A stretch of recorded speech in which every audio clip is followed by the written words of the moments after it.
GM. Hello, everyone. Good Hello, morning, guys. good afternoon, good evening, good night. We have people all around the world around here. Thank you very much for everyone who's watching, who's joining us today.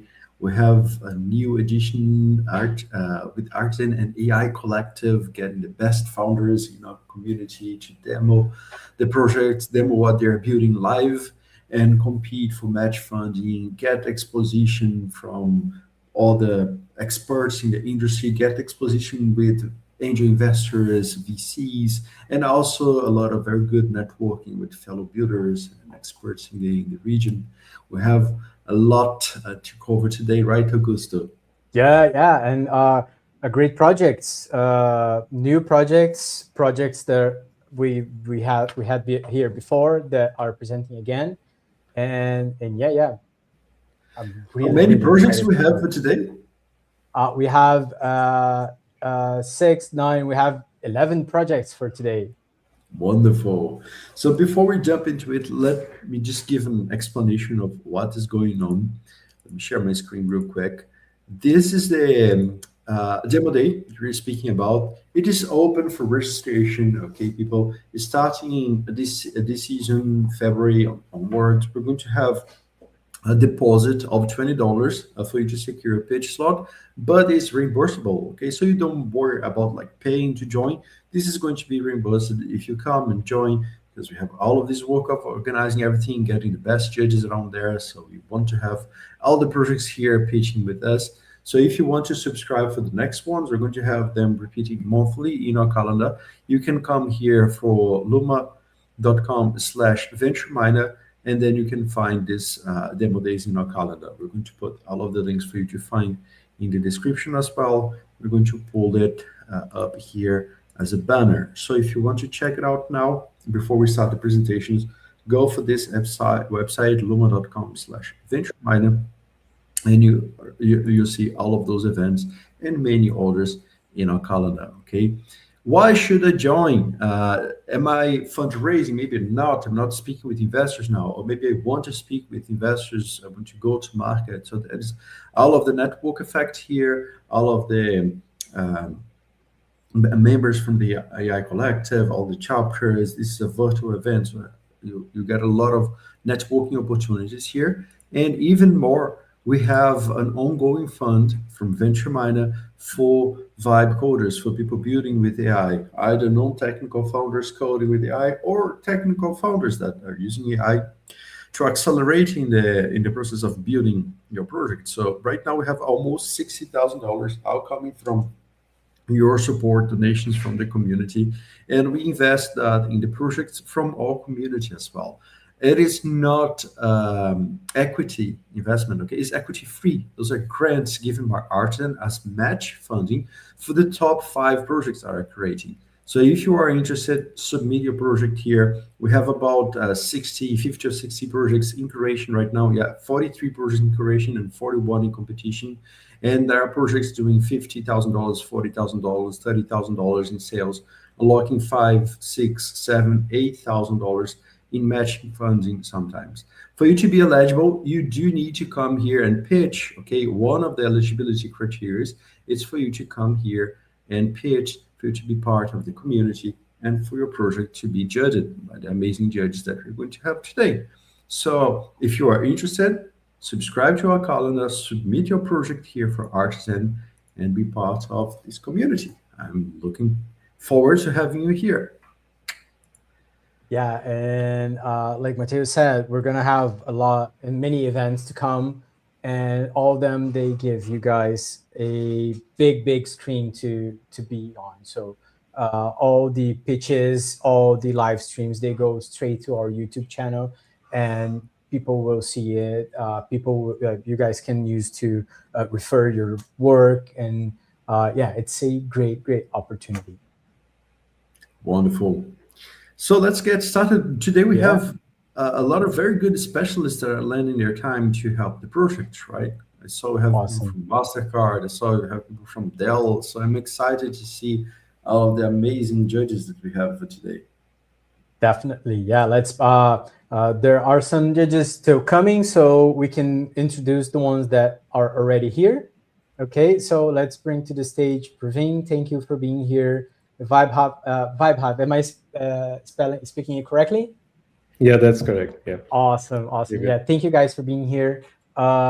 Please, you guys can introduce yourselves, speak a little about what you do, what you can bring to the table, to the project, and yeah, please, Vibe Hub, you can start. Mhm. My name is Vaibhav. I'm working as a software engineer at Salesforce right now. I have experience building enterprise grade applications and most recently Gen AI based applications right now. And yeah, I have a mix of experience working on in startups like bootstrap startups and mid-size and now large scale companies. So I bring in that mix of experience so I can maybe give some tips and pointers on the application side of it as well as like how to scale a project. And hopefully I can help some of the folks and excited to be here. Awesome. Yeah, thank you for being here. Obviously your expertise will bring many new ideas and help everybody. Praveen, please. Yeah, thanks, Augusto and Matthias, and a warm welcome to everyone who's watching. My name is Praveen. I'm a senior data scientist at CBS Health Aetna. So I've been in healthcare AI for almost 5.5 years. And during this time, I have primarily worked on building AI-driven recommendation engines. And my primary focus has been on building agentic AI workflows that with enhanced focus on data privacy and AI safety. Now, in this event, I really want to focus on innovation. It's important to know the difference between intelligence and knowledge. I come with a vast set of knowledge, but what I am looking for in this event from you guys is intelligence and how innovatively you address the problem statement. Aside from that, my hobbies are playing video games. I briefly, for 4 years of stint, worked at Electronic Arts, the video game company. So yeah, if you're an avid gamer, hit me up on LinkedIn and let's stay connected. Looking forward to this event. Augusto, beware, you're muted. I'm not gonna mute my microphone again. I promise. Madvesh, welcome. Please introduce yourself. Yeah, Madvesh, in case you were speaking there, I guess you have your camera and mic closed. Yeah, I think I'm trying to turn it on. Sorry, guys. Yeah. Yeah. Hey, guys. Yeah. I'm a principal engineer in MasterCard, almost 21 years of experience working with all the fintech companies.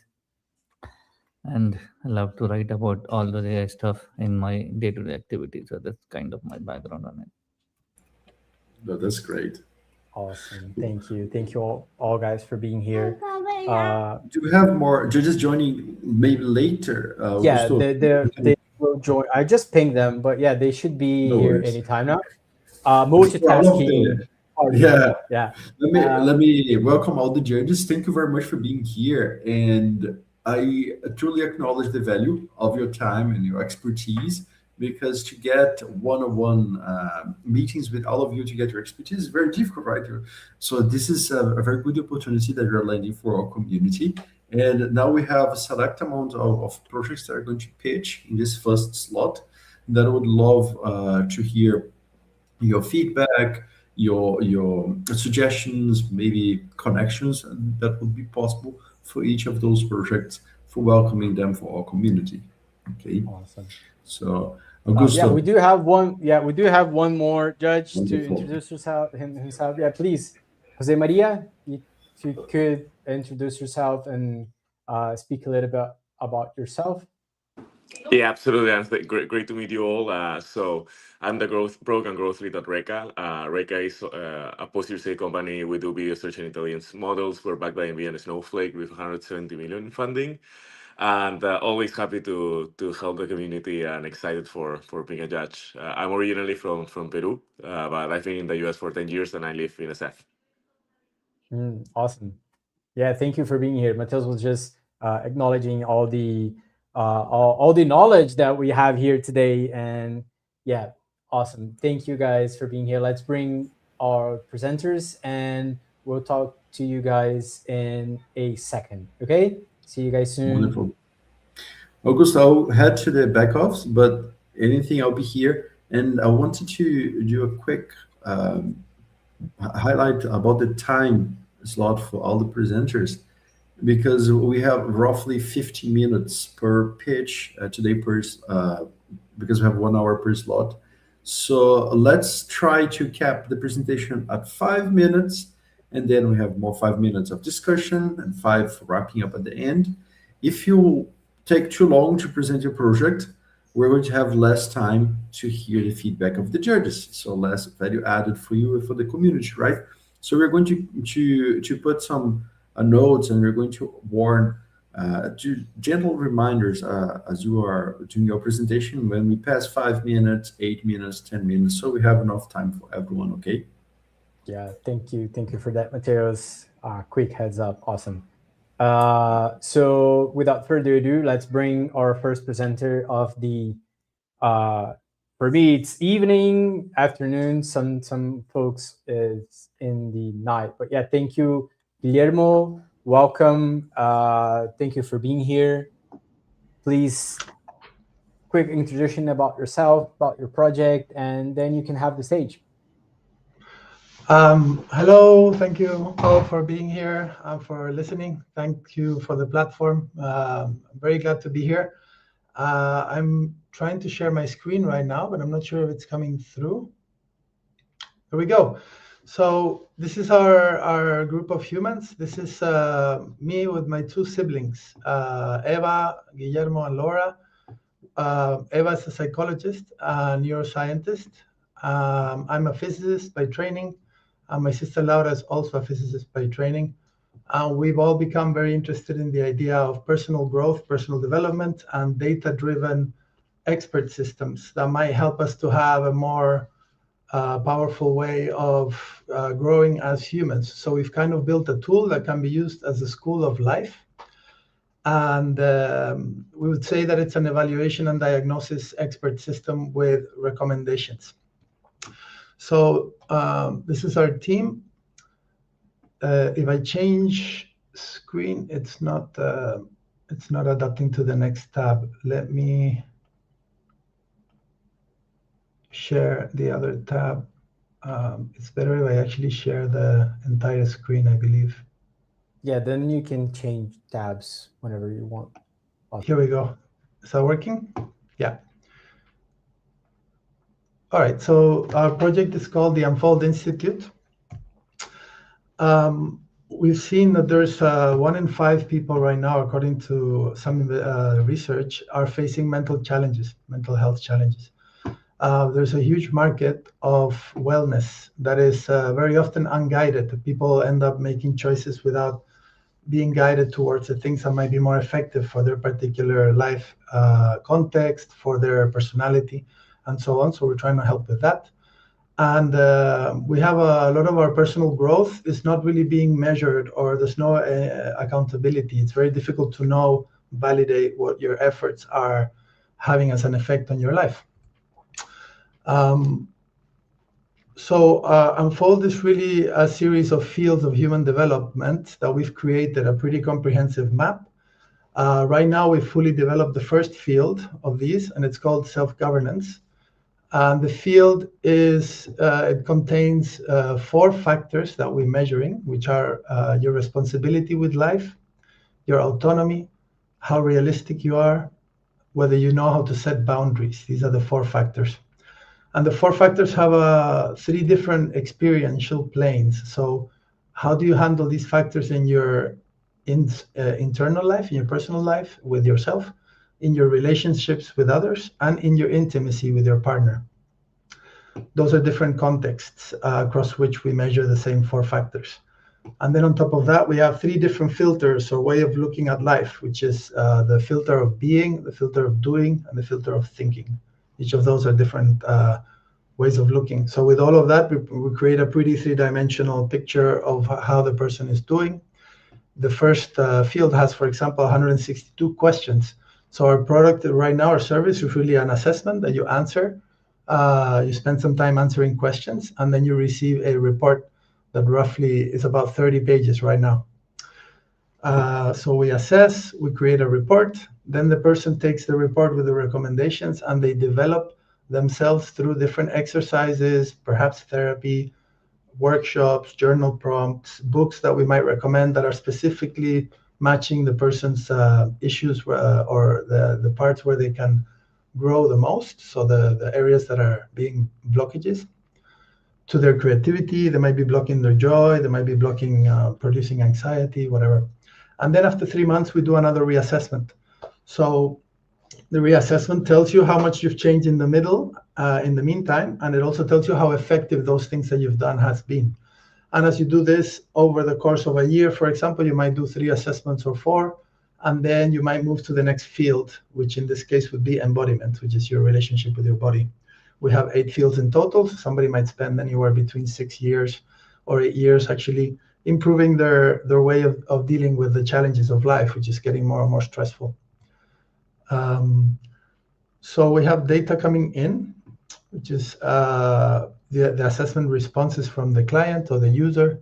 Then we have the cultural context. We have a pretty extensive biographical survey that the person can actually enter culturally where they come from, whether they're religious, whether they live in an area where there's relative safety, or they live in a place that is a bit more stress-inducing. They can describe whether they had a parent who died recently or a friend or whatever is going on in their life. And then the machine learning engine takes all of that into account together with all of the assessment questions, and it produces a report that is tailor-made for them. We also want to use this over time with big data and a lot of analysis to create a theory of the mind. This is an engineering approach, empirical, to see what works, what doesn't work, what therapies work with what conditions and with what contexts. So this over time will generate a lot of really interesting research. Right now we have an entry-level report that is automatic. It's fully produced by our system of a couple of AI agents working together. That one requires no personal human in the loop, let's say. The second one has more human in the loop involved, and that's got a mentor that has got an optional phone call that you can have with an expert who helps you progress with your report and understand it more fully. And then in the future, we would like this to be integrated in a chat that is embedded in your phone and actually reminds you of the work that you have this week. And you can talk with it and you can ask it things, and it's actually trained with all of your personalized profile. So it's like what a lot of people do right now, where they use AI as a therapist, but it's actually empowered by all the models that we've built into this thing, which is 5 years of research that we've been doing to build a pretty comprehensive model. So we have this stamp that we've created a little bit with a bit of a comedic touch, which is verified human intelligence, which is a stamp that we put on whatever we actually make sure that we look through with a professional eye, which wouldn't be, for example, used in the $40 automatic version. What we want to do with the funds is to complete the development of the building of the remaining fields, to expand the recommendation engine, to make the $40 entry accessible to everybody, because if you do a report every 3 months, then you might be saving a lot of money on other things like therapy, for example. This might complement your therapy. So instead of seeing a person every week, for example, you might need to see them every 2 or 3 weeks because you have a lot of homework to get on with in the meantime. So this would be a way of saving money for people who might not be able to afford therapy. You can also even do it on your own without any assistance. It depends on how independent you are as a learner. We also want to complete the team, because we need a marketing person, we need a business person, financial person, and to develop the technical part of this, because right now we have a minimum viable product that works pretty well, but the moment that we have a lot of numbers logging in, then we need to have a more flexible, Amazon server kind of structure, where the different numbers of servers are activated or not, depending on the usage that we are anticipating. So we need to build a more robust technological side. I'm just vibe coding so far, so I'm sure the code that I built is not incredibly resilient. Just to show an example of what a report might look like, eventually it's going to be all interactive on the website, but right now the report is about 30 pages long. The person receives the report right now in PDF. This is the more personalized one. It has these sort of graphs where you can look at the 18 sub-factors which belong to the 4 factors that we were talking about. This has a lot of potential for gamification as well, for making it more fun. We have different levels of proficiency, from dormant all the way to blooming. And the person can see visually first what's happening, different types of visualization, and then they get a very personalized text that goes through each of the different factors one by one, how well they're doing depending on the planes of existence. For example, the being plane, the doing plane, the thinking plane. A lot of people are very good on, for example, the doing plane, because they're very proactive and very efficient person in life, but maybe in the being plane, they're not so proficient because they don't spend enough time with themselves. They don't maybe understand their emotions very much, so they find it hard to communicate with other people. So all of this would tell you. Quick heads up, Guillermo, if you want to save any time for a Q&A, you can. Awesome. Sure. Yeah, so that's about it. So that's kind of what the report would look like. And then you would have at the end a week by week table with exercises that you can use. So like, journal prompts, a book that you might want to read, different things that you can do week by week. So this is kind of the more exhaustive program. Yeah, that's it. So that's the report. This is the map of the 8 fields. It's pretty extensive. If we open it all up, it looks like a pretty crazy spider web diagram of everything we've been developing. And a lot of that is still to be fleshed out, because those are all the fields for the future. That's it from my side. Awesome. Thank you. It's obviously a great project. Everything that brings mind to mental health, right? It's on the spot. Yeah. Let's bring up our judges, Guillermo, so we can have a conversation on what you brought here. But yeah, let's start from the right. So Praveen, you can ask your question. Yeah, sure. Guillermo, thanks for your time and thanks for walking us through the product. I have one good point I really wanted to raise. So you do have a lot of competitors in this addressing mental health challenges like BetterHelp. The unique offering that you're doing is giving quantitative metrics for the end user to track their own progress, which is really good. And also the gamifying experience is also good. So this sets you apart from your competition. A really good move, and I appreciate that. The question I have for you is, what steps are you taking to ensure customer privacy? Considering mental health is a very sensitive area, you must be taking multiple steps to ensure privacy. What are they? Yes, that's an excellent question. So one of our initial sort of validation clients right now is a person who has a clinic of addictions in mainland Spain, very, very expensive clinic. So their customers are very keen on anonymity. And one of our measures with that case, which is very private, is that they don't even tell us their name. They sign up with an email that is specially created for this.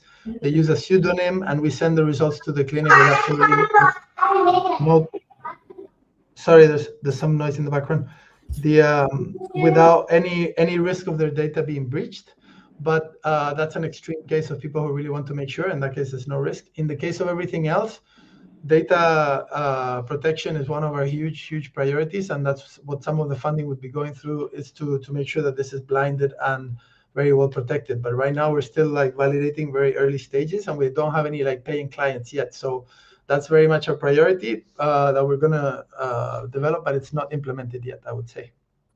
Got it. And that's a candid and honest answer as well, because you are ensuring anonymity by making sure that their names and other details are not recorded, but you're also working towards stronger privacy controls. Thank you. That answers my question. Awesome. Madhvesh? Yeah, sure. So Guillermo, right, I think I have 2-3 questions around that, right? So you said, right, your model response as a humanized, right? How you ranking those response from the model, and how you making sure, right, response what is getting is not hallucinized, right? Because you're gonna deal a lot of records and data, right? Sorry, can you word your question again? I didn't catch it Yeah, fully. so you're dealing with a lot of agents, right? So Hmm. how you ranking those response from agent, right? Because agent can respond you the same data as a multiple answers, right? How Hmm. you rank and how you confirm, right? This is the the right response to be go to the report. And second, are you making sure, right, you're not hallucinating those response back from the model? So you How have hmm. How stopping the how hallucination? oh, the hallucinations. Mhm. Yes, that's been a nightmare for a long time. So we've used a lot of different agents. We found one thing we do is we have very, very specific rubrics that we spend years creating, and the rubrics are where all of the information comes from. So we make sure that the reports, when they're written, there is a high percentage of matching between the content there and the rubrics that we've created. So we do several trials and we make sure that that is more and more aligned. And that's been a lot of the work coming forward, because very often the AIs that we've been using, for example, Manos, we were using before, started becoming a problem the moment that Meta bought it. The quality went down a lot, and we switched to Claude now, and we're very happy with how it works because it's pretty loyal to our rubrics. But that's how we try to ensure things, that we use it on people that we know really well. We ask them when they read it whether it resonates.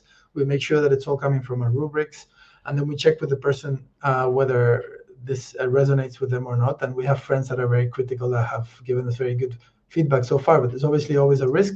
So we always have disclaimers of saying, if we recommend a type of therapy or something, make sure that you check with a professional. We're not going to send you off and do something that could be potentially problematic, because this is a high sensitive area. So that's ongoing concern for us. Yeah, got it. Thanks for answer. Oh, and the ranking, I didn't answer the question about the ranking. Sorry. Yeah. How do we rank? Um,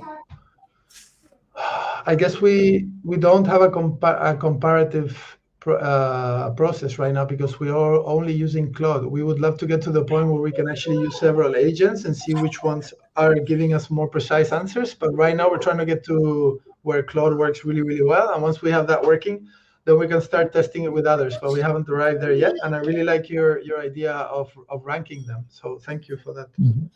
Sure. Thanks. Awesome. Thank you for your question, Madvash. Vaibhav? So great initiative, and I think that there's a lot of deep research in built in this product. Few things that I can think of is uh, to improve things. Like I think there should be some way to for consumers to report something from the report or evaluate the report results. Like if something they feel off or something that is LLMs hallucinated on some part of the report, because it's as the content grows, I think the chances of hallucination grows even more, even though they are like grounded on their own data. But I think if you have a way to make consumers like evaluate certain parts of it, and then you can go back and get that in the loop of a reinforced learning of your further reports and how you generate or improve your models, so that you can have like different kind of categories of evaluation, like what parts of this product is working well versus what parts are not. Because I'm sure like there are different aspects that this model is looking at, and there are different qualities that it can have for those different aspects. Yeah, yes, for sure. We're I guess we're trying to implement that in one of the ways is that when we ask somebody to try something out, let's say a type of therapy, or go and visit a center, one of the things we want to build is a registry of professionals that are vetted by us. And we have an unfold registry of like the best therapists of different types. And if you live in New York, for example, we can say, oh, you live in New York and you have an issue with your maybe you want to get better at your movement because you feel very constrained, that you want to have more expressive movement. We know therapists who can help you in New York. This is our list. You can choose your favorite. And then when you go there and you come back after having that experience, we always will have feedback that will save you money on the next report. So it's cheaper if you give us feedback on how good your experience was there and how effective the recommendation was.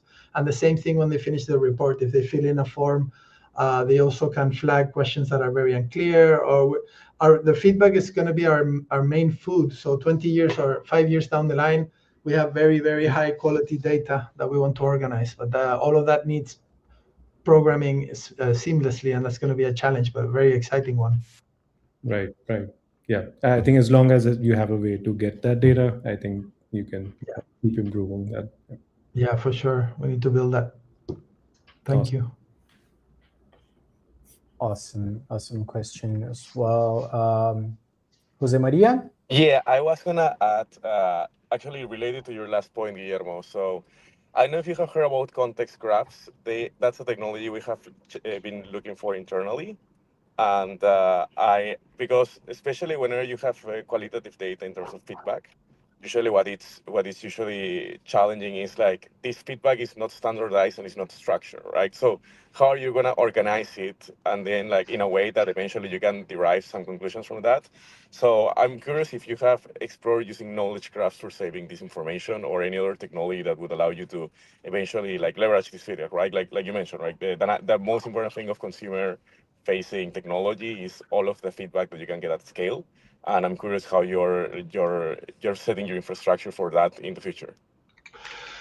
Yeah, excellent question. My strategy with that is I have somebody who I know, who I went to university with, who's a data science kind of person, and I'm hoping to get his feedback on this, because I think it requires expertise, and it's very easy to not make the best out of this.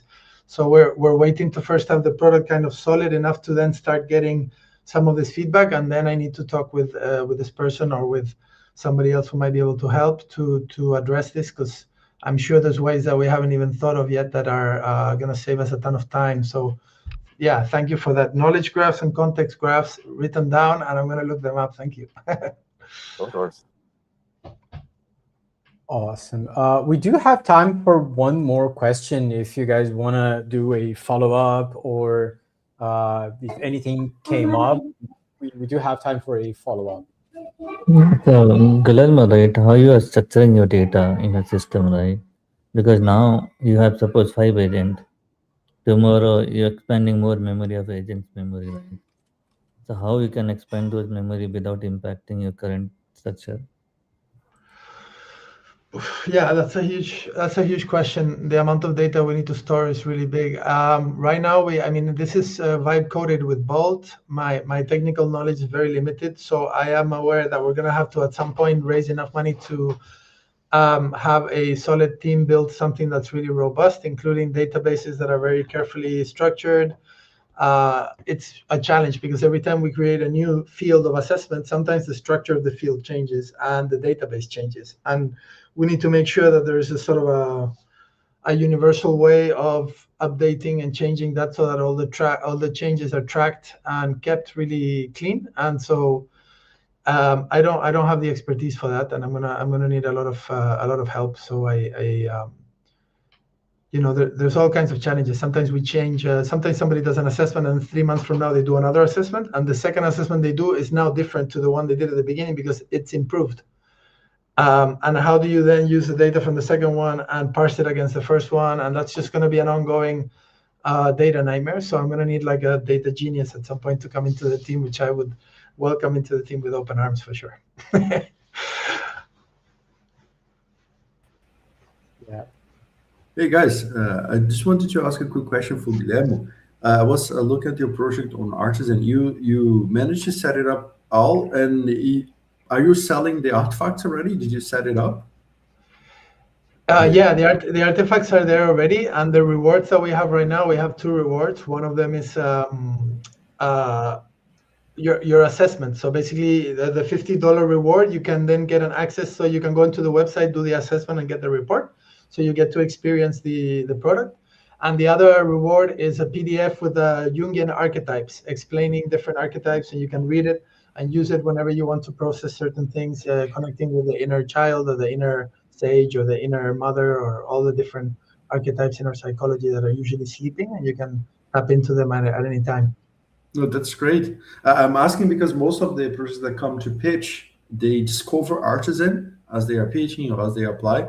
But in your case, you set it up all there. So if you want to just share your screen and show the artifacts, just to use as a showcase, if people want to do Sure. similar, because you did all the organization work, kudos for that. And maybe the judges want to also give some feedback on the go-to-market part, on how to position your product and your offer. So that could be a good way, and then we wrap this panel. If you want to Excellent. share your screen, I'll pull it up here. Here we go. There you go. Yeah. So that's a very good profile. Congratulations there, Glenn.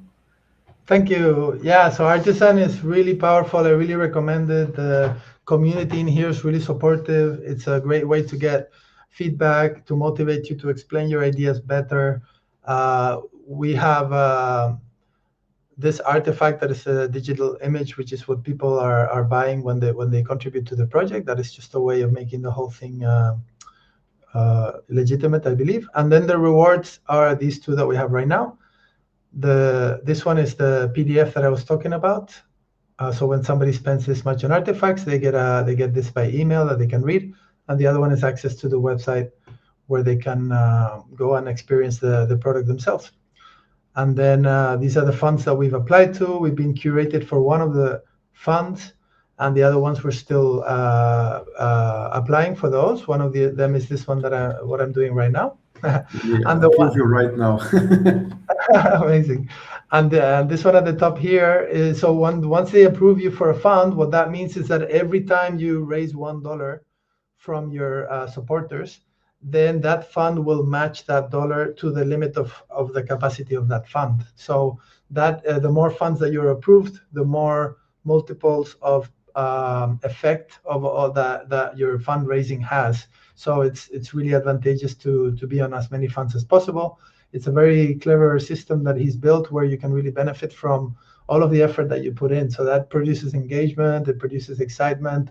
It's a great catalyzer for creativity right now. It's really enjoyable. I recommend it to all the listeners.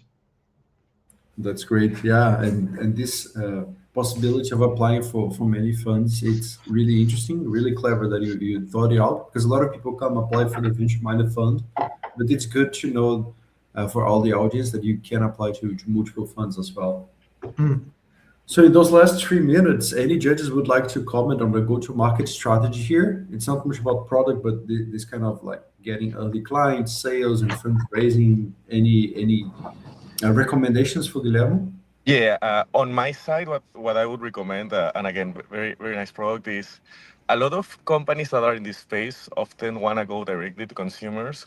What I've seen to be an underserved market is that to actually make partnership with companies that often either have a really big headcount variability, meaning like people leave before 2 years, and that are usually like either in San Francisco or New York, where work culture is usually more intense. The reason why I say this is that whenever you approach an enterprise, right, you can, like, the pitch can be like, hey, like, the reality is that you're losing so much money in recruiting costs because your headcount is like, people are just leaving your company below 2 years. So, and there's a huge and intrinsic correlation with human psychology and how people are feeling about their work and their life. So you can, and then you can find some sort of partnership or like discounts because they already have benefit budget, right? So when you're thinking about go to market with enterprises, always find the places where there's already budget, so you're not competing to convince them, hey, like, great budget for this is important. It's just like you already have approved budget for this, instead of like paying it in some generic like insurance alternative. This has real impact, and this can also benefit in terms of ROI, of allowing that your workforce is going to be more happy and they're going to stay way more time in the jobs. That could be an alternative go-to-market channel that you should check out, especially because focusing on enterprises are more rational, and even though it's of course harder to penetrate them, on the other side, you don't have to spend much money on marketing or much money on like things that is spare and pray, right? So that would be my 2 cents on that, Guillermo. Thank you. I really like that idea. I hadn't thought of it. Really appreciate it. Thank you. Awesome. Thank you, guys. Thank you all for your great feedback. Thank you. Thank you so much. Thank you, Guillermo, for presenting. It was definitely a great project. I fiddle with HR. I know that HR related folks used tools like that a lot, and I'm not sure if it's a worldwide tool, but Solids, I've worked with them in the past. That gives a similar report, but it's not related to mental health. It's related to how you perform at work and all that HR metrics, and bringing all this information with the power of machine learning, of AI, to help people, right? To help people that might not be able to afford a therapist every week. It's definitely um, um, great, right? Yeah. Thank you again for presenting. Awesome. Truly Pleasure. amazing project. Thanks for your time. Ciao, ciao. Thank you, Guillermo. It's great. Hey guys, we have an update. Gideon, that was here a while ago, had some network issues, so we'll have to invite the next team in line. So do we have the next presenter for the next slot already? No, we're kind of early for the next lot, and they're not here as well. I've Okay. called them, and we do need to wait a little bit. But if you guys don't mind, since you are already here, I do have a pet project of myself that I would love Just to present. to check in the backstage, we have Vibe Hub from the Yeah, next we do. slot. Yeah, he's here to judge, and we do have to introduce them. But do you guys mind if we do a quick introduction on him? Yep, For the slot one or for the slot two? for slot one. Just Yeah, oh, okay, welcome. yes, yeah, but Yeah, that's welcome. great. Please introduce yourself real quick, and if you guys let me, I would love to present my pet project. We have two Vibe Hubs. We have Vibe Hub from before and Vibe Hub Sony now, right? So would like to introduce yourself. You are muted. You Yeah, I can can go introduce. first if that's fine. Am I audible? Yes, you're audible now. Yeah, nice to be here. I'm sorry, I think I misunderstood the timings in terms of the time zone, and I had been traveling, so I just hopped on, and really nice, really liked the last presentation I joined. Um, so yeah, about me, I've been working as a senior AI engineer at Atlassian as of now, and before that, my career has been mostly focused on distributed systems, machine learning, and AI orchestration at Dell Technologies. I had worked there as a principal AI engineer before that, and my specialization was majorly looking into deployments from the hardware stack, from basically setting up the GPUs, the memory stack, from NVIDIA, AMD, and Intel, and this managing the on-prem workloads for high priority clients at Dell. And since my last transition to Atlassian, I have been looking more into fine tuning the AI models for enterprise in the enterprise as well as D2C environments. So that's a little bit about me. In my spare time, I also have have created some pet projects for e-commerce in the e-commerce workspace, and in general, I think this is my first time here on this platform. Nice to see you all. That's great. Awesome. Thank you Awesome. for joining Atlassian, leading on AI for a long time. We do use a lot of Atlassian's projects around here as Nice. well. That's great. Augusto, do you want to show a pet project in the Yeah, 5 minutes? I do. slot? Let's bring everybody to the backstage area. So I don't know. I'm not sure how to do this to host and present at the same time. Mateus, please. I can host for Can I you. help? So, Augusto, go ahead. You have 5 minutes, and if the judges don't like your project, I don't know. I will not buy you a gift. Awesome, guys. So yeah, let me share my screen real quick here. Can you Hold guys see on. it? Awesome.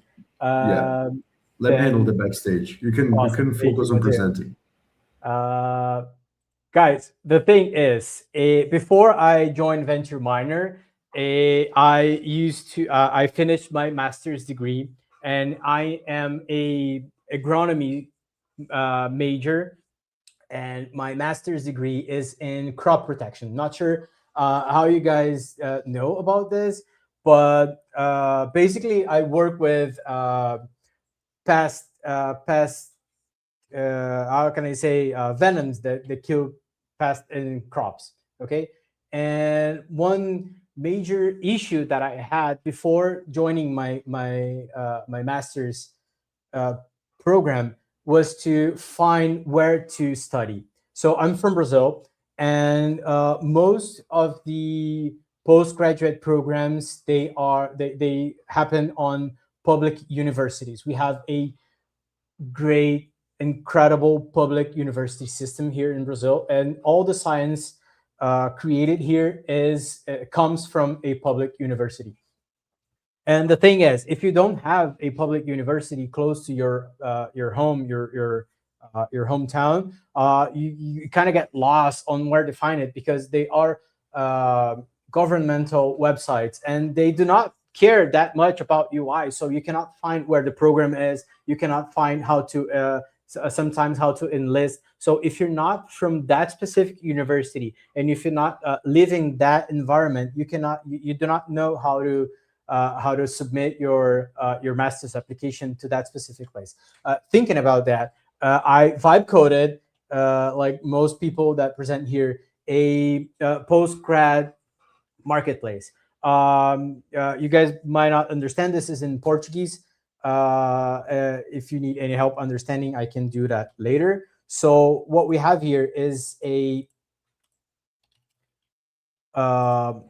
working visual dashboard where you can find, where you can filter, and where you can apply, where you will be able to, right? Because this is totally mock data. This is in my backend here. So where the student that is trying to apply will be able to select if he want to do business or if he want to study computer science or if he want to do his major in medicine or any health related law school, and then he will be able to filter through if it's a master's program, if it's a PhD, if it's just a post grad program, or where it's located on. So if it's anywhere in, I don't know, it could be US, so California, New York, any country whatsoever. And what this here helps students is to better to make a organized and decisive choice on where they want to study in their next, I don't know, 5 6 years maybe, or maybe even more. And yeah, that's it. This is my heart project, my pet project. And I can send the link. You guys can try. It's published on V0, so it's ongoing, right? And we do have some other did I hit my 5 minute quota, Mateos? Yeah, well, Awesome. I was just going to ask if you, actually you built that before you even started programming, right? Before you even knew how to code Yeah. or started coding the Yeah. company, right? Yeah. I have never touched any line of code before doing this. So this is That's completely amazing. vibe coded. It's uh Well, yeah, congrats it for has your the pet best and the project. worst of vibe coding, but yeah. Awesome. I would May I love to invite hear the judges any. for the feedbacks, and Yeah, then you can answer the questions. definitely. Let me pull everyone up. So, Bob, Madvesh, Jose Maria, and Vaibhav Yeah. Soni. So you are Yes. here. What do you think about this project? So Seems just to write, I have one more idea here to give you because I was also work on that area when I was in college, right? So we help for the postgrad, right? But problems start little bit ahead when you do the masters and other, right? So we think about what we are expertise, but when the initial searching start, right? We start from there. So add that part also. It's gonna make extra advantage on this. Yeah. Awesome. The thing is, well, I do had a feedback on it because I only had study opportunities, right? So master's program, PhD programs. If you guys allow me, I do have a opportunity tab as well that I got. I vibe coded after a feedback as well. So here the user will be able to choose if he needs a scholarship, if he needs a an internship, and other job opportunities as well that he will be able to enlist right after he gets in. So he uses the marketplace to choose his program, and then after he gets in, he can be swarmed with job opportunities and uh, internship opportunities and all that. Does that answer the question? Awesome. Yeah, thank Yes, you, thank yes. you. Muito bom, me gustou, Prevens.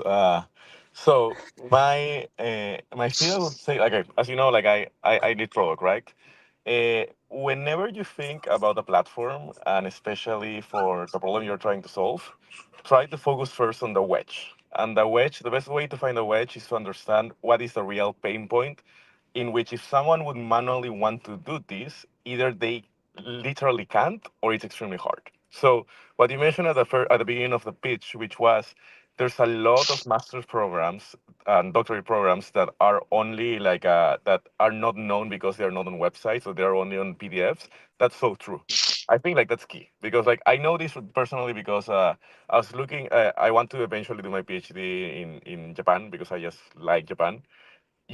Everything is on a PDF that it has like in the beginning has so many pages in Japanese and then a little few things in English. Like, so that's a real wedge that you should definitely focus on. You'll probably need a lot of OCR, and like now doing OCR is very cheap. The second thing is that if you think about it from the student perspective, uh, one thing that I think is missing there, and you could definitely like add, and I think would be great, is semantic search, meaning that when you're a student looking for a postdoc or a master's program, it's different than an undergrad, like a pre-grade program, like an undergrad. Because when you're in undergrad, you're just trying to get a diploma, and that's it. When you're doing a master's program or a PhD program, you want to excel your career. So there are specific skills that you're trying the program to match for what you have. And often that's not necessarily in the description of the program, but that's on what is the research of the professors that are part of that faculty, and what were the thesis projects of the students that graduated from that. So, and I think that's something that is extremely valuable. So, the way that I'm seeing it from a product side is that, let's say I want to look in the PhD programs in development economics that deal on how like middle income countries can increase, like can become like high income countries. I put that on a prompt, and then instead of looking at just the titles of the master's programs or the PhD programs, it looks at the research, it looks at the theses, and because it's doing semantic search, it tells me like a rank of like, hey, these are the programs that really fit in terms of skills what you're looking for. And I think that hyper focusing on that, it's better than spreading into different workflows that might be complementary to each other, because especially in the stage that you're looking for, wedge is usually what works the most, especially with SaaS businesses. But really cool idea. I've suffered the problem, so I definitely see a value. So congrats on that. Awesome, awesome. Thank you, thank you. Anybody want a shot? Yeah, I Yeah, can like go some. next. I think. Yeah, you wanna go first? You can Okay. just go ahead. Yeah, I was just going to just add to Jose Maria's comments. Like, I think that's the power I feel like, and it's amazing. Like, I wish I had this kind of portal when I was looking for higher, studies, and yeah, just make it like some way to make it conversational. I feel like something like perplexity kind of experience where you can, just type out what you're looking for, what kind of field you're coming from, what education you're looking for, and what are the specific things you like or don't like about the program you want to pursue, and then make it that it's kind of an agentic application which can fetch like the recent data. It doesn't have to uh, work off an archive, or you don't have to do data entries for everything that's going on for a certain program, like the new updates. So it can just pull it from the website and pull new research that's going on with the students that are pursuing those degrees at those institutions. So I think that will help keep the information up to date as well, and make I feel like that experience will be much more fluid for the consumers of the app. But Yeah. amazing. Yeah. Awesome. Yeah, that's one thing. Jose Maria said that most information it's not on on a website that I could easily scrape, right? And I try to Mm. fiddle with some scrapers, and I find it hard. I'm not from a technical background, but yeah, I could scrape info, but like he said, most of them are on PDFs. We have this Digitize, which is a document. It's an official governmental document that says how many people will be able to enter, how do we do that, and we have that for governmental jobs as well, and it's really really hard to scrape, and that's why it's still on mocked data. But yeah, definitely the idea is to have it as updated as we can, because one more thing, the programs, they do not start on the same period. So there are programs that start in March, there are programs that start in April, some of them start in September or November, and the tasks that you have to do, they start it's even more it has no organization as well. So yeah, that's the but yeah, thank you. Yeah, challenging. Really, really challenging. Yeah, but I think I would like to add to Vaibhav's comments is like the way AI is able to uh, basically utilize the semantic search and add value to unorganized sectors like this one specifically, where the data is not still organized, but you can still utilize Reddit based posts or Quora based posts to gather that kind of information which is not available through just googling things, right? And then utilizing it to even further recommend a personalized list of masters or degrees which are not even exposed online. So that way the value add is tremendous, like Jose Maria said. And I feel this is uh, first of all, really appreciate your efforts. If like if it doesn't look like a completely vibe coded thing at all, and just for a person who has not done a technical line of code ever, this is really this was really cool effort from your side, Augusto.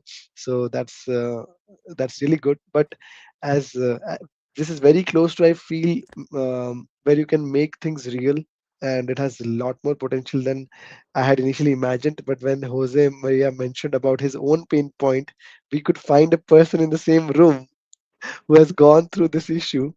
Then I was like, yeah, this is a gold mine, man. Yeah, this is, and I think adding conversational front to anything is gonna be the edge one can get in the upcoming AIification or Gen AIification Yeah, of websites and I platforms. know. So I think, I yeah. know that's the way, but I'm too old school to do it in first place, right? Sometimes I do have, dude, I really need to talk with this robot to ask the menu of a restaurant. But yeah, I know that's the way. I know that's the road. Thank you, man. Uh, Praveen? Yeah, definitely, Augusto. And just a shout out to all of them who raised this point, both Vaibhavs and Jose Maria. We are all international students at one point, and searching for courses is one of the most difficult things. There are two items I wanted to add. One is the location of the college where the program is given, so that the person who is choosing it will know how far they have to commute. If it is in the same city, or if it's in a different city, what the living cost in that city would be. So that is at least in my search, I found that's a very important aspect. So when I tried to do my master's, I got admitted in multiple places, but some of the colleges were very expensive in very expensive cities. So I chose a relatively less expensive one. I couldn't afford the education loan. So yeah, that's one item you can, I think that would really add value to, the end users. And I also wanted to point out one of the item that Jose Maria said, OCR, optical character recognition. It's really fast and really good. A step above that you could try is using Gemini Flash Pro models. Gemini Flash Pro has an inbuilt document reader. It can process like hundreds of PDFs really fast and quickly. What's even better is it can do language translation as well. So if you have something in Portuguese or Spanish, it could translate it into multiple languages and extract the summary. So that is something you can definitely consider using. Most Claude models, I believe, will have access to Gemini models as well. I mean, Claude Code does. I know that for a fact. I use that every day. So yeah, you Yeah. could give that a shot. Awesome. Yeah, great. Always great feedback when I'm presenting or when I'm hosting. Yeah, it's always great to hear from interested leaders, right? Mateus, do you have any Well, feedback on my project? that's a great project. Whenever you have like a full demo, we put that in English, and now we can even apply for the Artizen project. I can't guarantee I'll vote on you, right? That can be a little over the Yeah, boundaries, awesome. but you should definitely present. Why not, right? We're Why doing not? solid Yeah. work. But yeah, guys, Well, thank you a lot. Thank you a lot for being here. It was great seeing the feedback on Guillermo's project. It was awesome hearing feedback on my pet project. And yeah, thank you again. It's a pleasure. It's always a pleasure to have great minds, great industry leaders joining us and helping us build this community. That's what we're doing. We're trying to build a vibe coding, a hard coding community that works around people building great stuff. And with that said, let's change our judging panel. We do have our next presenter here. Thank you all for being here. You guys can follow through our YouTube link as well. And I hope to see you guys soon. thank you, everyone. Thank you for Obrigado, all the Augusto. judges Obrigado, for Mateus. participating. Thanks for Tchau. hosting. Thanks everyone. Bye Thanks. bye. Oh, good. Augusto, do we have all of the judges for the second panel already? We do have some. We do have Naga, Naresh, and Suman, and Fabricio will present. So let's welcome Fabricio to.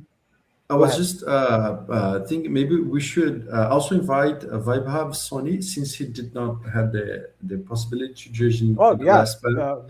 Vaibhav, if you want to stay and then be part of the panel too, don't know if you have any time constraints, but please be welcome. And let's present. Yeah,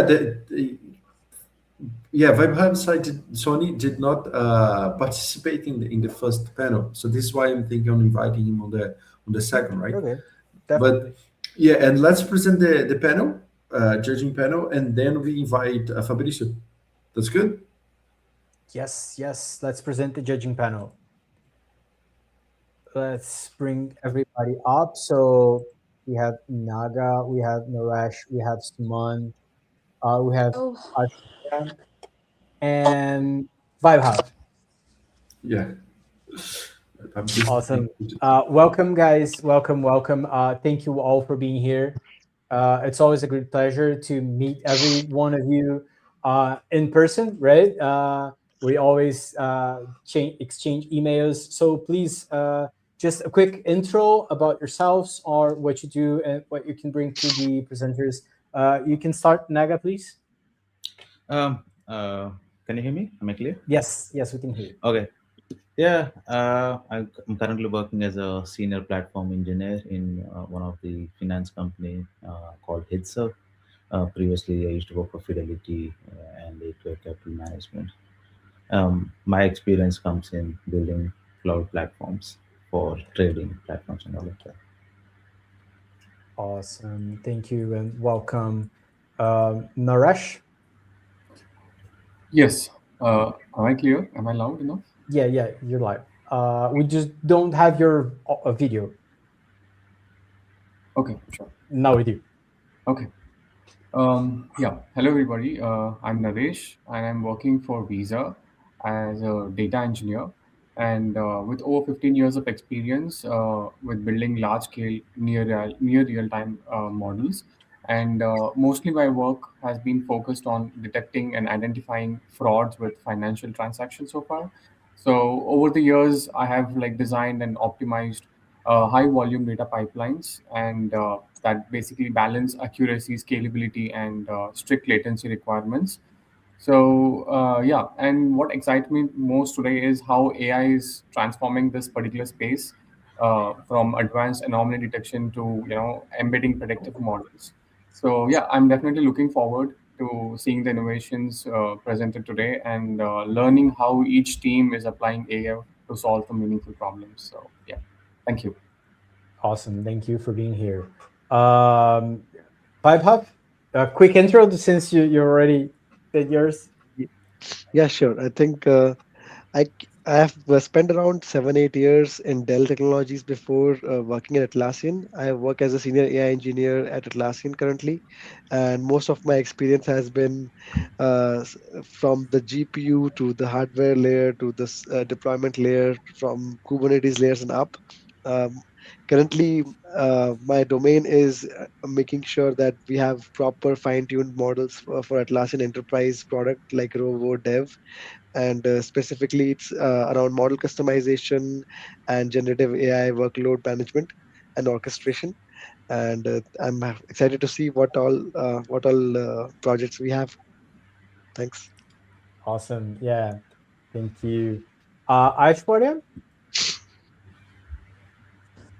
Hello, can you hear me? Hello. Yeah, we can hear you, we just can't see Yes. you. Yes, there I was. So I'm having issues actually with my Wi-Fi. I'm sorry for joining a bit Yeah, late. I think I joined a bit late, and like my internet is unstable currently, so I'm staying off camera. Sorry about that. work. Um, yes. So me, I'm Aishwarya Shah. I'm working at Fidelity Investments currently, and I'm managing their basically I'm the lead governance and AI lead at Fidelity currently in the federated data pipeline and the data pillar structure. My work involves mostly with making sure that the application of advanced data, AI, machine learning, and everything, it's safe, ethical, compliance, and around the security policies for an organization.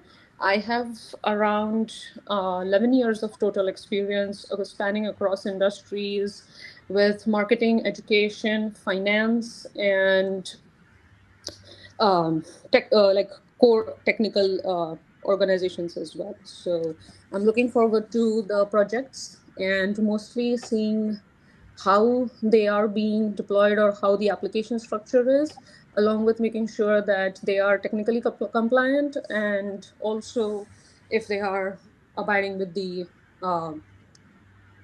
safety rules and across the secure decommissions of their own technical projects. So happy to be here. Awesome. Yeah, thank you for being here. Suman? Hey, hi everyone. Thank you so much for this opportunity. My name is Suman Devnath. I work as a technical lead for machine learning at Scale, the company behind the open source project called Ray. So my focus is mostly on distributed training, similar to few of the parts which Vaibhav mentioned. So I work mostly for on distributed training and inference. Um, Prior to this, I was with Amazon or AWS specifically for around 6 7 years, working on SageMaker and Bedrock. And predominantly throughout my career, for around 16 17 years, I've been on the system side. And I moved into AI and infrastructure in 2020 or so. Uh, and apart from this, I also work with Cohere for AI Science Group, which is a community for researchers where we work on different projects and share with various universities and publish papers around that. And apart from this, I also teach at few of the universities here, taking some graduate level courses along with other industry experts. And I'm looking forward to hear and learn from all the participants here. Awesome. And we are all eager to hear all the feedback that you guys can bring to the table. So that said, let's introduce our first presenter. But first, I will leave you guys to the backstage area again. You'll be able to hear and see all the presentation and all that he's saying. And we'll see you soon. Thanks. And now let's bring to the main stage Fabricio. Fabricio, welcome, our fellow Brazilian. You're muted, bro. You're on mute. Yeah, now we can hear you. Welcome, and happy to have you here. And please introduce yourself and tell us about your project. And you can have the stage. Just be aware, like Matteo said, if you take too long to present, then we'll have less time to discuss and hear the great feedback that you just have to bring. But yeah, introduce yourself and you have the stage. Thank you for being here. Okay, I told Matheus it's the first time I did presentation here, right? But I am Fabricio, I am from Brazil. I have 17 years of experience in growth marketing, where I was responsible to development many strategies with a focus in growth marketing many companies around the world, right? We are responsible to development processes in the CRM, sales, digital marketing, AI, many companies I pass. I'm founder of the project Up AI, right? I share my screen with you at the moment, please.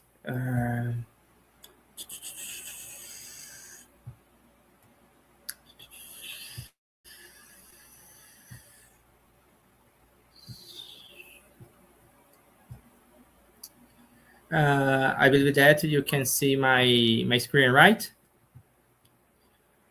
Yeah, we can see okay. it. You can go ahead. Okay. About my project, API, it's a new project I found here in Brazil, with Fox train and support smart on WhatsApp, right? What problem I can try to resolve in Brazil or on other countries? For example, the main barriers are interactive and hard to use LMS platform, low engagement, how they report the rates, and the difficulty to track results in real time, or for example, high infrastructure technical support at the cost, right? It's a bigger problem the platforms LMS has around the world or in Brazil, right?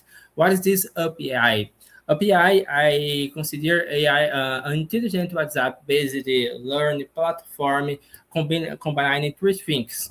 For example, content automation AI to offer 2 points. Continuous trainings, right? Personalized learning paths for employers, clients, or partners, for example, and smart support as well. For example, fast practical assistance with answer at the moment the company's needs. For example, you need to train your employee new the company, you can through development process the training or in the course on WhatsApp, on text, on voice. The same thing you can through offer the support about anything you can manage. For example, they need to know about how access the platform, for example, HubSpot or another thing. My platform help the companies offer great training or support using on WhatsApp as a channel, right? It's a new model I consider new professional training support, more accessible, agile, effective than traditional LMS or e-learning, right? Our purpose promote a new way of the learning, more human, accessible, and integrated into the people your routines. For example, what's difference I have? For example, work directly on WhatsApp, right? Micro learning content in multiple forms, for example, text, audio, video, or quizzes on WhatsApp, and the smart dashboards. When your employee can do training or consult smart support on WhatsApp, many managers can have access on dashboard on WhatsApp or, for example, on a page as well, right? Our product the technology as well. It is them highlights, for example, I take automatically the user registration on WhatsApp. For example, my user is the number on WhatsApp, but my platform it's the number on WhatsApp as well. And I create a little profile or account on WhatsApp. It put many people's inside my platforms using on WhatsApp with them, right? With this, I can personalize the learning paths, automation certification, and dashboards with engagement metrics, right? How it works, for example, delivery of the short, size content, integration through quizzes and instant feedback, right? And the power support in the moment of the need, right? I have a little bar here, but companies not use on WhatsApp, exist on LMS. I can together work together with them on LMS or, for example, WhatsApp as well, right? It is the market, global market. You have a great marketing in Brazil or around the world, right? You can to offer my solution, the process the time, some also and training via WhatsApp, where fast grow initial with millions potential user, right? Many companies at the moment looking for agile, scalable, or cost solution to train distributed teams as well. I talk many decision makers try find a new solutions here. For example, HR, training, operations, sales, all the other consultants, for example. Many companies, I did many meetings to present my solution in Brazil, for example, BIC, iFood, Sul America. I have a great contact to present my solution. They are either the train all the sales, development product with them. You can approve it, for example, right? About the tractions, for example, I have more contact 1,500 companies, prospects, for example, already contacted 50% in active negotiations. For example, it is named the companies I present my solution in Brazil. iFood, I had a great product with them. I am approved. I am in negotiation with them right now. IP, Redumat, Apsen, Einstein as well, and other companies here in Brazil. You have knowledge about my solutions, and we have create own product with them. I am in negotiation that close the contract with them very soon, right? Our business model or revenue, right? It's a clear B2B SaaS, right? The monthly or monthly or annual contract, right? It's so upsell, for example, I can integrate my solution CRM, ERP, sorry, and LMS as well. About competition differentials as well. I have a little competitors in Brazil, for example, Chat Class, or Learning Connected, right? But the traditional platforms, LMS as well. But API difference about the other companies, for example, we are using WhatsApp to control the channel, right? But I can personalize the course process and the training or the support, right? I can create multi-form, the micro-learning or distributed content as well. Yeah, I can create a strategy dashboard on the page, on site, on WhatsApp as well. I believe that my solution is very scalable model with lower cost per employee because many LMSs, the revenue have a cost, for example, 8 employee. In my case, it's very different, right? For example, the founder rounds, I distribution our investment, I receive that. For example, I needed to improve my technology, market the sales, operations, work capital, right? It's me, right? I told you I have 70 years of experience in market growth, CRM, AI, international experience in more than 10 countries, leading strategic projects, more generate more million euros. For example, it's my advice, Andre, helping me this project as well. It's so, man. Thanks a lot for your time. I hope I thank you very your time with my presentation as well. Awesome, Felicio. Well, thank you very much for presenting, for bringing your project. It's so WhatsApp. It's a great market in Brazil, especially, right? So everybody uses WhatsApp for everything, from messaging to video chatting to payments, right? And Yeah, that about your revenue WhatsApp 14 revenue WhatsApp, the WhatsApp come Brazil because many yeah. people use WhatsApp all the time. Yeah, that's it. That's awesome. So let's bring the judges up so they can ask you questions. They can give them their feedbacks, and we can hear what they have to bring to the table. Vibe Huff, please, you can start since you didn't have much time last time. Yeah, definitely. I think I like the project idea a lot. Especially, I think since the Chat GPT era, there has been a significant decline in learning platforms like Udemy or even YouTube tutorials. Everyone has been more comfortable utilizing a chat-based interface to learn new things. And having WhatsApp as a distribution channel from a go-to-market strategy makes a lot of sense because uh, I know about Brazil as well. Like there are other countries where WhatsApp is like a mainstream go-to platform to even make purchases or do anything and everything uh, related to other day-to-day activities. But yeah, I never realized it can be utilized for e-learning concepts through utilizing AI-based backend. So yeah, I think I still have like some uh, feelings where I think there might be many other players.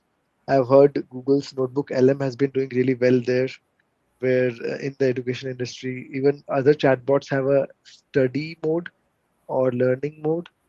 But yeah, bringing yeah, Learning mode. yeah, Because in Brazil, for example, I have contact in many companies in Brazil. For example, more segments I have contact in Brazil using our LMS to apply in the training or all, right?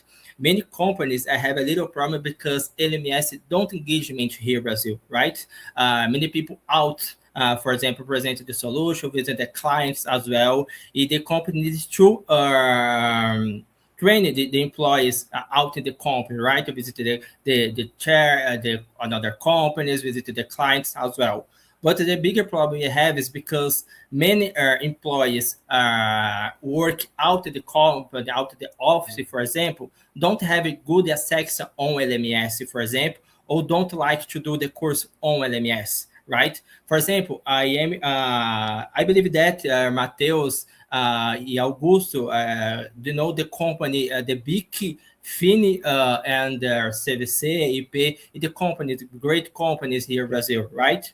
I have contact with them, right, where I present my project for them, for example, and I put in practice the product I development with them. I am approved, I am in negotiation with them because you have a big problem with them to train the employers, for example, because you need to pass good information, update on information, but we don't have to do this on LMS, okay? Because we don't have sometimes a computer or tablet, for example, but you can share on information, for example, on WhatsApp, right?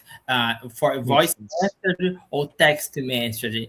For example, many companies, I believe that Augusto, do you know iFood here in Brazil, right, Yeah, Augusto? I feel it's kind of like DoorDash on Yeah, food. yeah. Yeah, For yeah. example, iFood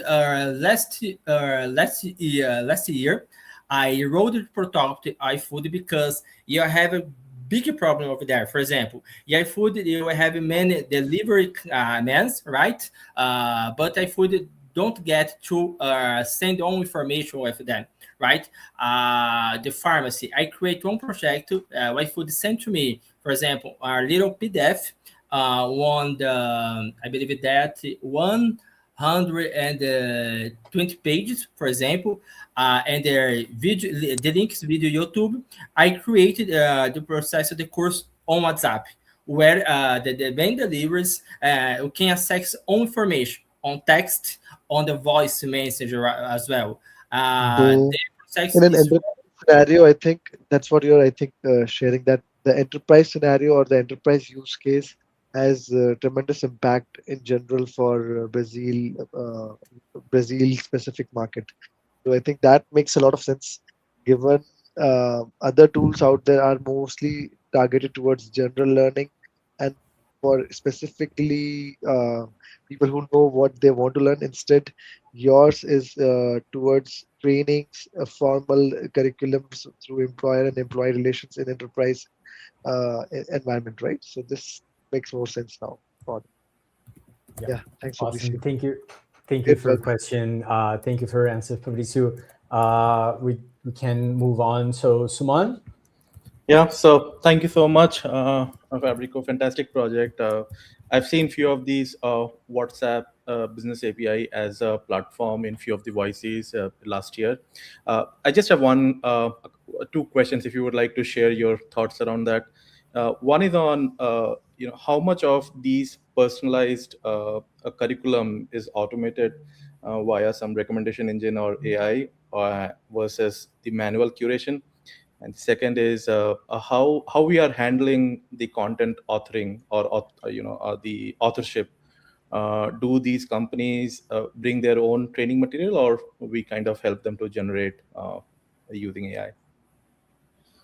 Okay, sorry, it's very slow, the voice. Then August, you can try because I don't understand it.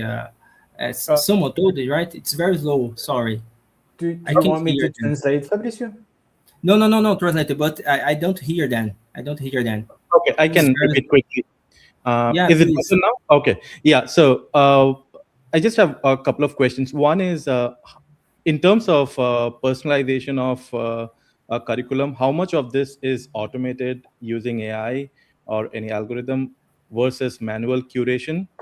And the second is who are responsible for authoring these content or the training material? Do companies bring their own training material, or you help us to generate that? Okay. About the material, it's depend. Suman, right? Suman, right? Né? Yeah.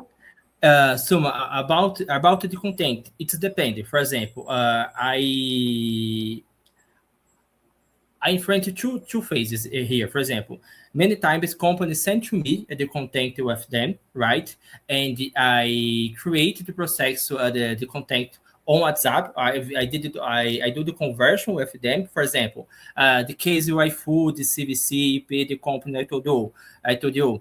This company sent to me, for example, PDF, landing page, link on the YouTube, for example, or another type of the video, right?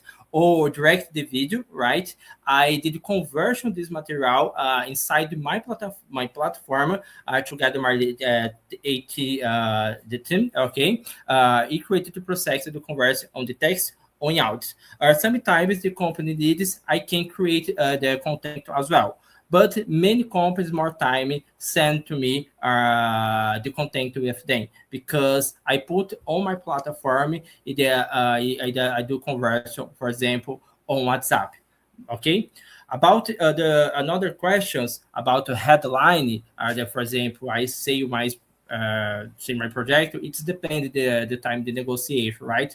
For example, it's the minimum 3 months or 6 months is dependent, right? About the use of the AI, it's dependent because I analyze the type of the project that the customers, I put AI, I can use it, for example, Gemini, ChatGPT, or another AI. It's dependent, okay? Yeah, sure. Thank you. Yeah. Thank you. Awesome. Naresh, if you're speaking, you're muted. There you Okay, go. am I audible now? Yeah, we can hear you. Okay, yeah. So thank you, Fabrizio, and it was wonderful. I really like the idea of leveraging WhatsApp, I would say, as the primary interface because um, I know in today's world, I think, especially in markets with high WhatsApp penetration, so and the focus on micro learning and just in time AI support feels really very much aligned. I'm curious to understand two things over here. First thing is, how do you handle users who disengage, through midway? Example, like he starts using this platform on WhatsApp, and some users would start it, and then they stop responding, or probably they lose interest halfway, or they stop completing modules as well. So when, like in these cases, right, when a user goes silent, what does the system do? Does AI detect drop off behavior, or will it again send some reminders or something, or will it any personalization of any nudges, or anything as of that case is something that I was interested in knowing about. Okay, okay. I believe that I understand your point about the. Pode falar, Augusto. Did you understand? Yeah, because the sound Okay. is very slow for me, but I understand. Thank you. About the users, right? It depends. Each company have the necessities different, right? For example, I am talking, for example, on my food delivery man. I can use it on the process, the trade on WhatsApp or smart support. For example, in the company big in here, Brazil. For example, the sales team. For example, in the peak, I development processes that the course about Salesforce inside on WhatsApp, but the inside team, right? For example, another company, CVC, the franchising, the owner the franchising here in Brazil. It's depend the necessity of the company, because my product you can use any areas you look what necessity you have, for example, right? Inside the group or outside the people. It depends.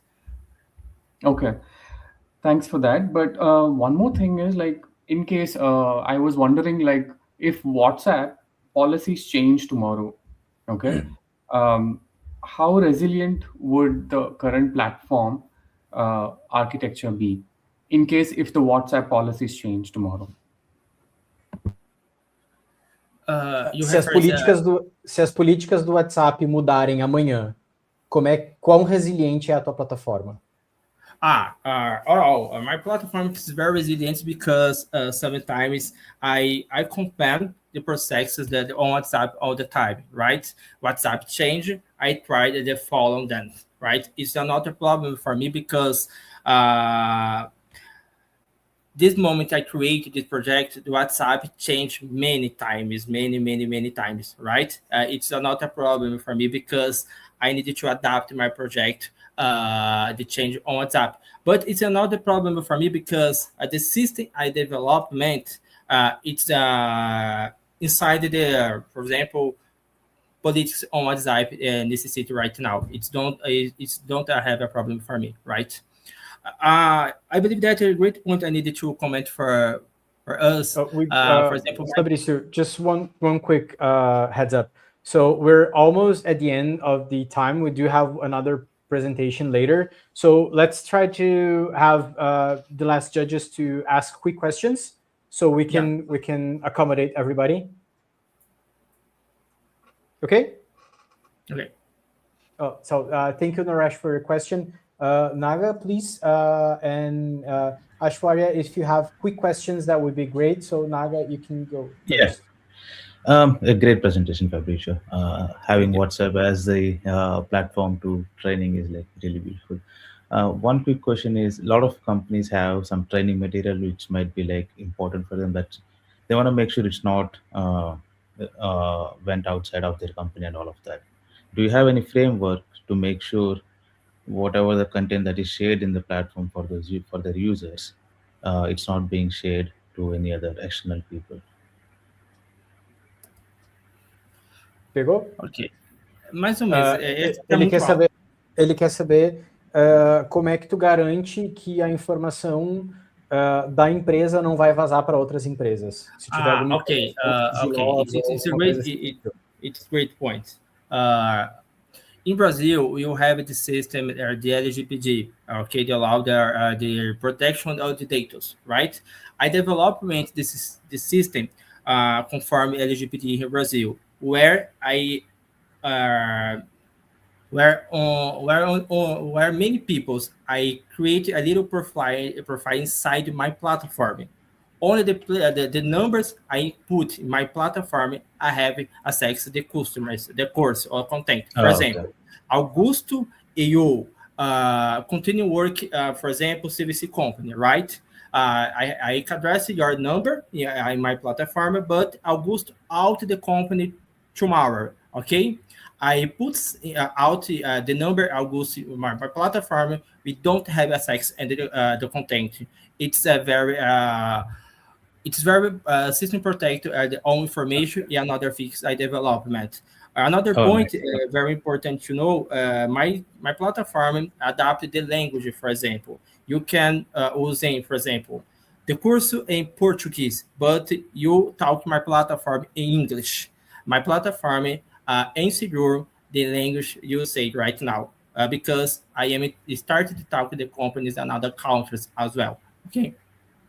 Nice, nice. Thank you. Awesome. Yeah, thank you for your question. Ashwarya, a quick Hi. question. So Awesome. just a quick feedback. Actually, the rest of the judges actually had really good questions and conversations. I actually have a feedback for you. You really presented like a compelling and market-aware solution. Your enterprise relevance, basically for the operations sales, it was really good. You also like articulated the differentiation versus the differentiation on the traditional LLMs. So that was really amazing. Just a feedback actually would be that it relied, so your demo relied heavily on vision and business traction, but a little less on the technical depth. So basically, the architecture, data handling, security. So I would say like that would help with the risk and controls and like move across, like not just have just one dependency on one platform. And the value proposition could be sharper for one, like basically one core persona before expanding horizontally. So if you have your persona in mind, that would really help you expand and create your niche in the area. So yeah, that is just a feedback, because this is an early stage basically pitch, and it's really rare to see that in these like these pitches going forward. So I was really happy to see this basically this prototype from you. And I think somebody else brought up the risk and control metric where the policies and the WhatsApp usage limits were there. So not a question basically, but if WhatsApp changes its API, like basically API pricing, usage limits, or policies, you would still like basically, if you're dependent on that one platform, like it would come back to the risk and controls of your business and the customers and how to move away from that dependency. So I would suggest think about that. And the proof of learning, basically, how would you objectively prove that your users are or like the users that are trained via WhatsApp actually perform better than the users trained on, I think you shared trained on traditional LMS platforms. So yes, so just think about that. Because I'm a little bit confused on how you are objectively trying to prove that the users via WhatsApp would perform better than the traditional LMS platforms. So not a question, but I was unclear on that. So yeah, that is what I have. You got that, Fabricio? Yeah, I understand the feedback with her. Thank you. Awesome. Yeah. Thank you. Thank you, guys. Thank you for your feedback. Thank you for your questions.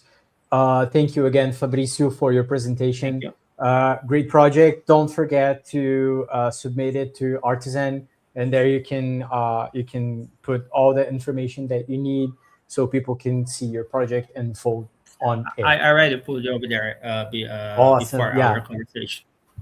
Perfect. Awesome.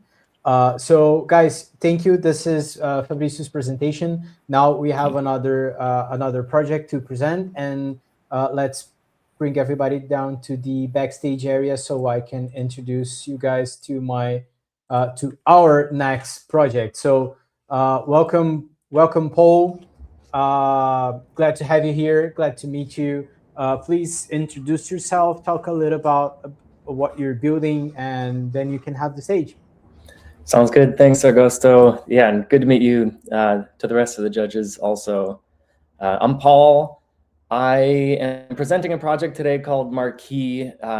I currently work in the realm of crypto called governance, I would say. I founded a platform called Gardens, and that's a place where people can make decisions on how to spend money. And so I've been working on this for about 5 years, and we have 150 communities, about 50 plus daily active users, and 2,500 unique members that are now spending money on all sorts of types of communities, from open source software to pop-up cities, to chapter-based networks, and kind of all of the people that get value out of crypto. And so I've been doing this for a long time. One of the biggest challenges of this work is that governance is a public good. And what that means is that it doesn't have a good business model. And that's what brought me to build Marquee. And this kind of goes back into my pre-crypto work, which is in digital marketing, actually. So the job that I had before I went into the crypto space was as marketing director for an HR training company. And I managed the paid advertising spends and the marketing strategy for this company. The first month that I worked at this company, the revenue was $8,000 in that month. When I left the company in 2021, the month that I left was $1.5 million in revenue. So I was very much a part of a company that was able to see pretty substantial growth and adjust its marketing strategy over that time. So that's kind of like the two pieces of experience that are informing my work today. And now I get to show you what that is. Let me share my screen. So this is Marquee. It is very simply a sign on the internet that anyone can pay to change that provides funding for websites and platforms. The background for this story is one that we're all familiar with. Eyeballs are very valuable on the internet, and one of the largest industries in the digital space. We have like enormous valuations of companies who are able to sell advertising effectively to people who are on the internet. This has been around as long as the internet has been around, but what is changing now that is potentially going to disrupt that? And obviously we have AI and all of the advancements that we're seeing in the LLM space, but I would also argue that the dawn of digital native economies is just beginning, and it's no longer the shiny new thing that has a lot of excitement. But for those of us working in the space, we understand that the die has been cast. We've reached nearly 3% of the global money supply is now digitally native, and I don't expect that to stop. I think over the rest of our lifetimes, we will see digital native economies slowly become the standard for the global economy. But that is somewhat beside the point of Marquee, which is quite simply how do we get a message in front of the right people and driving funding to the different platforms and websites of the internet. And so Marquee is quite simply a marketplace for digital real estate, helping connect those people to audiences that they want to see messages, and websites to revenue. So as you might understand, this is a very difficult market to get traction in. Those existing players are very entrenched, and that's because they have enormous audiences for their platforms. So Marquee, in the day of AI, where anyone can create any piece of software and have it work very well, very quickly, how do you get traction? And the way that I am doing this with Marquee is not focusing quite yet on the big digital billboards of our internet, and instead focusing on the equivalent of a church marquee sign or a company marquee sign, getting a message for a specific passionate audience And this happens to be the area that I'm very well connected in, is these very passionate audiences in the Web3 network. So if we can create value for them, then eventually we can scale to become a network that can serve as a digital billboard that does compete with the big entrenched players. So I won't go too much into this. I can talk more about this if you guys have questions. But the ownership of the network is a really key piece of this. To be a cross-platform solution, we need to provide the different members of the network real ownership, both of the assets and of the future income and revenue that's being driven by Marquee. So that happens on RevNets. RevNets is an existing product that's audited. It's not something that you want to vibe code, like where money lives and how ownership is distributed. So we're using RevNets, which is a really cool product that I can dive into if people are interested. But that's how ownership is distributed and revenue as well. The other piece is interchangeable pricing strategies. And this is kind of the first really fun implementation of AI, where the Marquee contract is incredibly simple. It's just a message and a pricing strategy, which is allowed to change that message, and also pays the Marquee smart contract to be able to change that message. And so you get to have a lot of fun in this realm of defining what you want the rules to be for how much it should cost to change a message, who should be able to change a message, and how they'll need to pay for that. So far I've created the first two pricing strategies, but I think as Marquee matures, this will be a really fun space for people to play around with. Just like prompt your chat with exactly how you want your pricing strategy to work. And all it needs to do is output a payment and a message, and that can update the Marquee sign. So like I mentioned, Gardens, the community governance platform that I founded, has a lot of communities that are relatively large in the crypto space. And that's been a really big kind of competitive advantage for Marquee, is that we have platforms that are very happy to work with us on a new idea like this. And so we actually already have the first two implementations of this live, which I can show you. Let me just switch my screen to this Superfluid campaign. So Superfluid is a money streaming protocol, and they've implemented a Marquee sign on their campaigns page. And this uses the leaderboard pricing strategy. And the way the leaderboard pricing strategy works is that the highest payment wins, and whoever pays the most gets their message displayed. And then because anyone can create a message and pay any amount, you wind up with a leaderboard, and you have all the messages with all the payments that people paid for that message. And if you like a message that is not in first place, you can also add funds to lower messages and get them boosted up to hopefully get the top spot. So Superfluid has implemented this. This went live 2 days ago. It's got its first 0.05 ETH and 11 messages. And Superfluid's next season of rewards comes out in a couple of weeks. So that should be like our first real growth moment, I think, for the platform. Another one that we have is the Gardens implementation. So this is kind of our native platform, because Gardens is somewhat of an offshoot product of this. This was a very easy one for us to set up. And so this is the Gardens app, and this is the featured Marquee message. Same pricing strategy, but you can kind of see how the look and feel of it can be customized for each website, because this is very much styled in the Gardens theme and that look and feel. So yeah, those are the two integrations that are already live, and then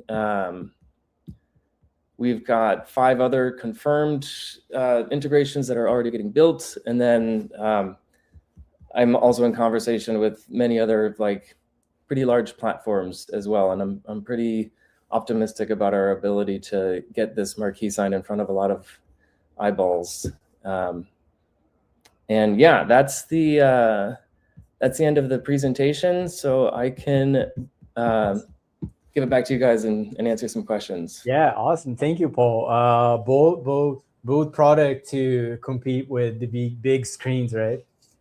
We do need that. We do need to decentralize the viewership, right? Yeah, and thank you for that. Thank you for your presentation. So let's bring our judges up so we can have their feedback on it as well. We can go bottom to top this time. So Aishwarya, please. You're muted. We cannot hear you.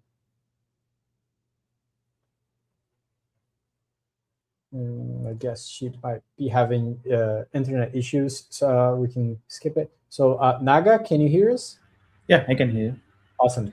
Yeah, great presentation, Paul. A lot of it is like a learning for me. To be frank, one quick question is like, where do you also give the clients that are using your platform? Do you provide them like how many eyeballs have been like seeing that? What are they displaying? Any analytics on those things? So we have that on our marquee application. We haven't yet provided that for the other platforms that we're integrated with, but that is definitely like very high on the priority list. That'll be front end only.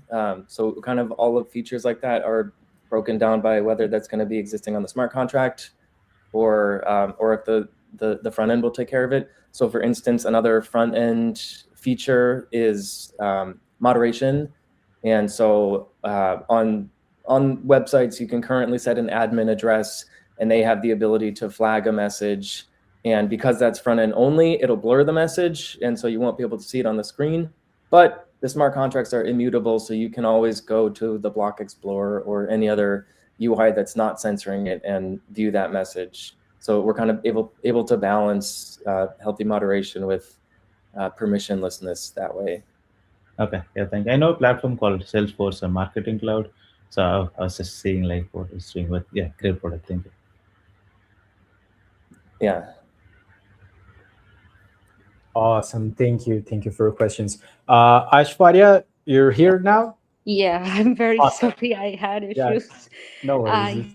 You can Yes. ask. So yeah, this was a really thoughtful and intellectually actually grounded project, and it focused on a really hard problem. Basically, how to find how to fund public goods and the niche digital platforms. So that was really good to see.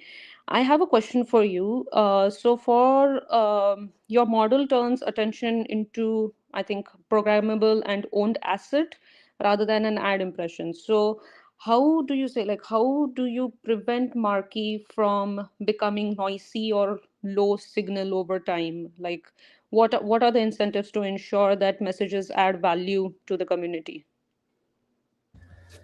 That's a really good question. And early on, my hypothesis is that if we lean into openness, then we can create a self-correcting environment where, like we've all seen advertisements that are just kind of slop or just something that's not enjoyable to see. And you don't want to go to your favorite website and see some BS ad for something you don't like. The difference between Marquee and all of the other solutions to this to date is that you as an everyday user can pay money and just change that message if you don't like it. And so my theory is that that's going to make the content better. I think that because passionate communities do have people that want to keep their space enjoyable for themselves, that you will see people with nothing necessarily to sell that just want to support their community that they like a lot. And you have this kind of ego boost of like being able to control the messaging that everyone is seeing in your community. So that's my theory. TBD if that's how it actually plays out. And I think, I think openness is helpful for that. driving openness and also driving revenue. Okay, that's nice. Yeah. Okay. Cool. Just another point is like, do you have like any concrete metrics that would convince a publisher that Marquee would outperform the traditional sponsorships or donations?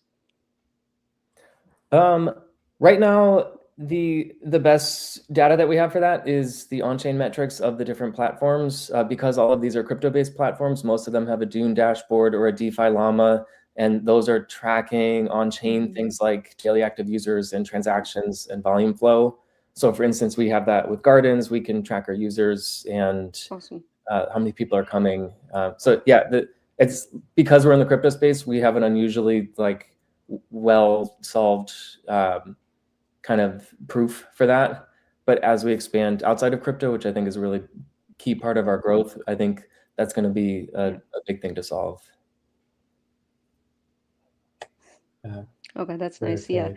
Just as an ending note, this was a really good pitch. The exciting technical aspect was basically the programmable pricing strategy. I really love that. It stood out, and treating pricing as a composable AI assisted rule system rather than a fixed rate. It opens up a rich design space and aligns well with the broader trend toward autonomous. So that was autonomous economic agents. So that was really great. Just a feedback for you would be, so your demo relied heavily on vision. I know you skipped the part in the middle, but it relied heavily on your vision and philosophy rather than just the user experience. So that would be good to see, like how it's actually an application, and relevant somehow. Also, the success metrics were implied but not like basically defined. Like what would you mean by like good performance, and how Marquee would look like as an owner versus a message buyer. So that could be clearer. But yeah, amazing presentation overall. Just to feedback. Yeah, thank you. Thanks so much. Thanks. Yeah, I appreciate the feedback. That's awesome. Naresh, please. Yes. Hi, Paul. I would definitely appreciate the ambition behind Marquee. And the main thing that I also like the flexibility in your pricing strategies, like especially that you mentioned about the leaderboard model. And I think it's intuitive, competitive, and yes, aligns well with the marketplace dynamics. Just wanted to understand, like, is the leaderboard purely on the highest bid wins, or like does it also take into consideration of the quality or the engagement score factor in while ranking it? It is strictly pricing based. So yeah, you could develop a pricing strategy where money doesn't win. Which might be a good response also to Ashwarya's point about the quality of the messaging. In that specific strategy, the highest amount wins, and if you want to take that over, you just need to pay more than the highest one. So in that case, how do we prevent like large advertisers from permanently dominating like the top positions? So in the leaderboard strategy, I think you would wind up seeing that the heaviest bags will take that over. I would down the road, I have imagined a equivalent of like coalition funding or lobbying, or kind of the traditional ways that we see groups of people who care about something get together and pool resources. And I could see something like a coalition amassing the resources to be able to own a space like that if they care enough about being able to control that messaging. So that would be one solution for that. And I think the other would be to swap out your pricing strategy if you're not happy with the messages that it's been surfacing. Yeah, wonderful. So that so that would definitely be great if it could be included in this project. Thank you. Okay, good to know. Awesome. Thanks. Yeah, thank you for your question, Naresh. Suman? Yeah, thanks, Paul. It's a great space and very forward-looking. In terms of your onboarding, we see that it's mostly Ethereum-based wallets that we need to have. So, is there any plan that you have any onboarding experience for somebody who is not having that? A lot of people might not have that in the first place, or you want this to be completely Web3 native crowd? Great question. And yes, luckily this problem has already been solved in the Ethereum space. And so this is very much a proof of concept that does not have an integration for that. But the three tools that I've been looking for that are Para Wallet, Privy, and then there's a Rainbow integration also. And all of those make it so that you can put a credit card in and pay US dollars from your credit card. And behind the scenes, it all still operates through the RevNet, and there's token distributions the same way, but they are able to solve that problem. So that's like a 1 week build integration to solve that problem. But yeah, that's super critical for expanding beyond like our really tiny niche. Okay, great. And one last thing, this is out of my curiosity, like how many messages we have seen being bought so far? Let me look at it. Currently, there are 50 owners. There's a total treasury balance of $4,200, and activity is at looks like 122 purchases. Okay, great. So that is the total RevNet treasury value as of today. Okay. Correct. Yeah. Thank you. Awesome. Thank you, Simon, for the question. And Vaibhav, please. Thank you, Paul, for the amazing presentation. I really liked the technical depth aspect of it, and also the way you were able to demo it live. It felt like more than a side project pitch. It felt like a real product, and specifically the aspect of flexible pricing strategies is what I aligned a lot with. I think Naresh and Aishwarya covered a lot of feedback in general. And I'm really happy to see if we are able to integrate it into, like, apart from crypto, outside the crypto world, or the DeFi world. So yeah, looking forward to that, and would be following this up for if we do have this open publicly. So this was pretty good. Nice, thank you. Yeah, I have like infinite gratitude for AI and being able to whip this together relatively quickly.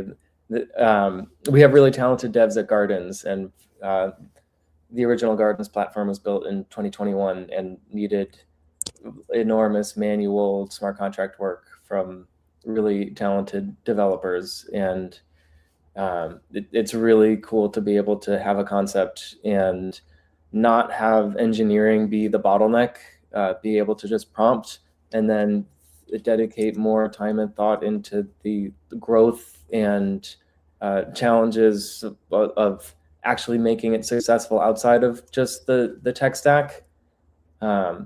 So yeah, the Gardens team is working with me on this. I've built everything so far just vibe coded, but once we do get funding, then I'm going to be happy to be able to transfer the vibe coding to them and move on to just growth related stuff. That's great to know. So this is so you were able to vibe code this on Solidity framework as well. Mm-hmm. Right. Yeah. Nice. I haven't tried, like, I didn't know that AI is performing so well on Solidity or DeFi network frameworks as well. So that's pretty good to know. Right. If this is vibe coded, it was like really that's pretty much aligning with what I could feel like. These days it's easily manageable to break into things with such technology at hand. Thanks, Paul. Fun time to be alive. Yeah, fun time to be alive, to build and to bring great projects to the web, right? Awesome. Thank you for all your feedback. Thank you, Paul, for your presentation. Great project, great idea to actually bring viewership to the hands of everybody that wants to be viewed, right? Awesome. So with this project, with Paul's project, we close this panel, and now we do have three more presentations in our last panel. And with that said, I will thank you guys very much for being here. Your feedback was invaluable. Great ideas to all the projects, to everybody that's watching from home. And I hope to see you guys soon. Paul, don't forget to submit your project to the Artisan Fund if it's not already there, so we can see you more and people can vote on this great project. Thank you all. Thank you for being here. See you guys soon. Bye bye. Thank you. Amazing Thanks, projects. Thank you. Best wishes. Appreciate the feedback. Thanks, guys. Awesome. Thank you. Thank you. And without further ado, Mateos, do you have any quick update on this project, the next projects, what you're thinking about? Just congratulate everyone and getting started for the third slot, welcoming the judges. And we let's bring we're kind of everybody here. overbooked because we have three projects now, right? So maybe giving a heads up for everyone presenting. Let's try to cap at 15 minutes maximum, because I do have some announcements at the end to do some housekeeping rules. So let's try to cap it at 15 minutes. I'll go, so let's jump in and more and when we're close to that, so that we know that everyone has a chance to present. Perfect. And so without further ado, let's introduce our judges for this specific slot. Let's go. So let's bring Pratik, let's bring up Sophia, let's bring up Jonah and Arun. And please, a quick introduction about yourself, one-liner, and then we can introduce our project presenter. Pratik, please. Hey, my name is Pratik. I'm a principal software engineer at Amazon Bedrock. I've over 11 years of experience, and I've been working on Bedrock since the inception. Awesome. Thank you, and welcome. Sophia? Hi, everyone. My name is Sophia. I'm the CEO and founder of Intellitel, an AI platform for business decision making. Perfect. Thank you and welcome. Arun? Arun, can you hear us? You're muted.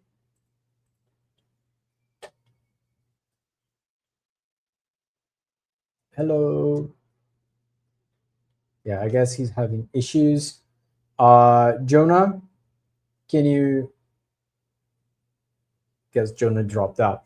Yeah. Oh, thank you guys for being here. If Arun comes back, we can introduce him. And so let's see what we have here as a project to come. So let's introduce our presenter. So Shirley, welcome. Shirley, hello. Welcome. Yeah, hello, welcome. Hi, let's see. Can you hear us? I can. Can you hear me? Yeah, we can hear you fine. We can see you fine. Yeah, you can introduce yourself and talk a little about your project, and you can have the stage. So let's remind that the time that we take presenting the project, we're taking away from the great discussion that we're going to have with the judges. So yeah, thank you very much for being here. Yeah, thank you for having me. I'm just trying to figure out how to share my screen.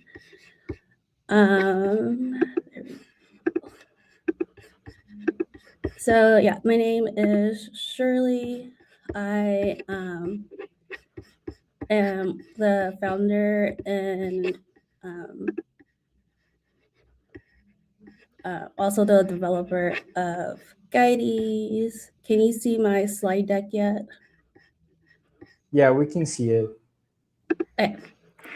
So I'm the founder and developer of Guides. Guides is a general app built with neurodivergent users in mind. So I'm a PhD analytical chemist, and also I've taken a boot camp in coding. So that's how I learned to do some coding. And then I've been vibe coding this because I never built a mobile app before. And I'm excited to share my product. So the problem is that a lot of mental health tools and apps ignore how neurodivergent people process emotions and how we think. And there's a lot of mood trackers out there. They're usually very generic. Miss a lot of categories that neurodivergent users may like. And that's of course, forcing a lot of adaptation to that instead of something that could be really used as something that help accommodate you. So I'm building the journal app Guides that is built for helping with neurodivergent experiences and provide more categories is a solution I had with this as well, besides generic ones for tracking different types of moods, and have flexible tools that can use kind of low friction tools. So like when I'm burnt out, you don't have to really do a lot, and it all is kind of there for you and not really have any rigid workflows. So my app is more pattern recognition first. A lot of apps used CBT, which is cognitive behavior, and that's more like restructuring how you think. And mine is very more pattern recognition and understanding. Let's see if I can change to my project.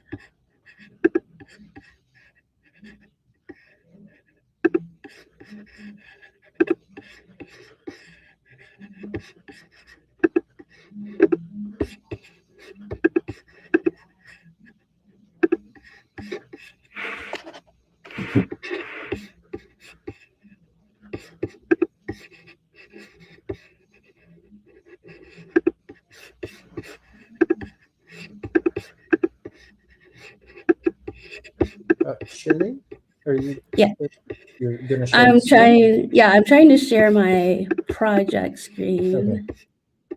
Okay. And I don't think it's gonna let me, so I won't be able to do the full demo. So I'll keep going, seeing if there's time and I can get it up.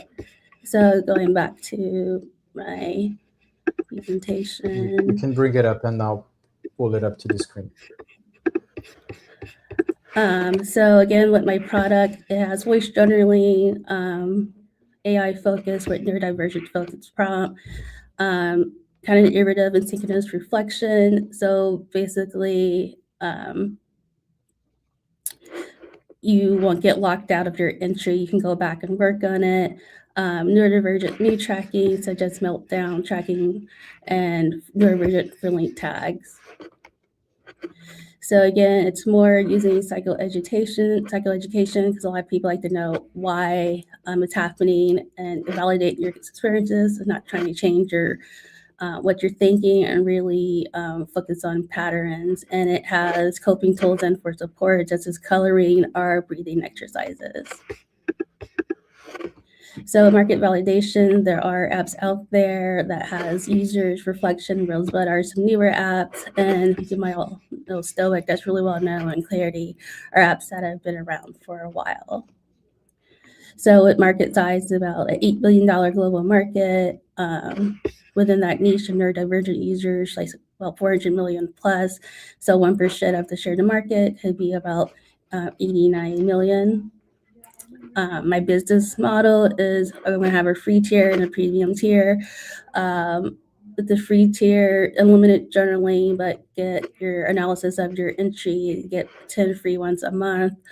Color palettes, access to the mood tracking, and the coping tools, and be able to export your data. And then with the premium, there's a limited analysis of your entries, your journal entries, long-term memory, advanced analysis such as insights, and the voice journaling and PDF copies, and access to all the different coping tools.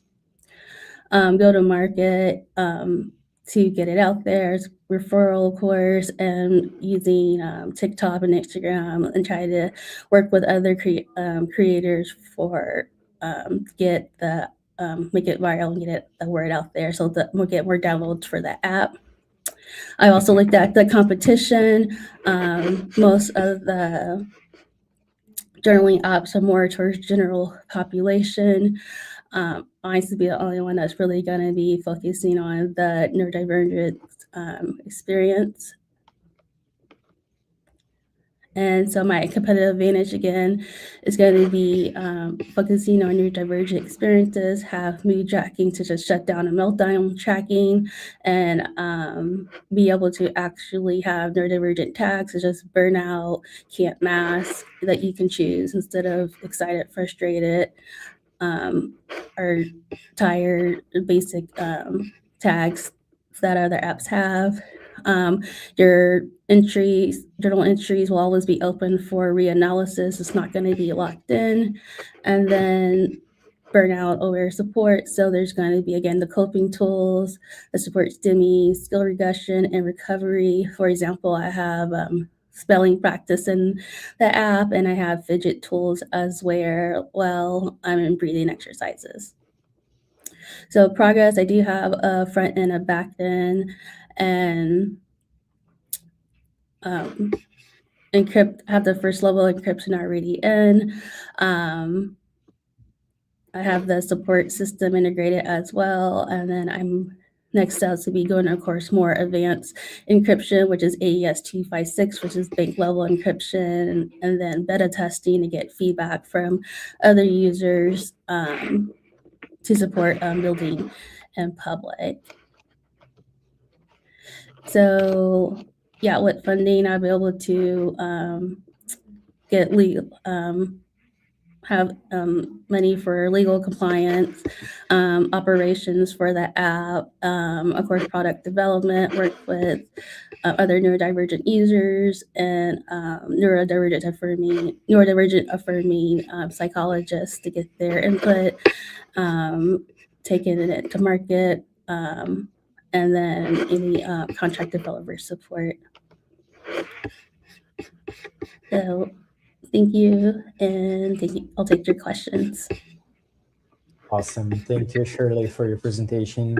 Thank you for your project, and thank you for being here. So let's bring our panel. So we have a smaller panel this time. That means we can have a little bit more time to conversate, but let's not use that much time as well. We have 3 presentations this lot. Yeah, and we have great projects. So, oh, sorry. Thank you all for being here again. Pratik, you can ask first. Yeah. Hey, Shirley, great presentation. I think it's a really important project that you have here, and I think helping neurodivergent people is I think really out of the box thinking, I would say. Overall, I think I had a few questions for you. One is based on all the users that you have had so far, what is one thing that your users like the most? What is one thing that your users are asking you to build the most? So I just have the NPV out so far. I haven't had, I've been most, I guess, so far the only user, but I think though from doing like, of course, my own, what I see from doing my own market research is people are going to like that there's built-in fidget tools and coping tools. You can choose to use be a PIN user or use your email, more PIN users for complete privacy. It's more low friction. It's not going to be a lot of questions when you're doing your journal entries. Okay. And what is it that your customers are asking you to really build and give them? Like, what new things are they expecting you to build out of this? Again, I haven't had a chance to get my beta testers yet. Yeah. So that's what I would get from that part when I go to beta testing. Got it. Okay. Have you also considered adding more tools like like a Trello's Kanban board or something that can help people really navigate through some of the tasks and track their work or something like that?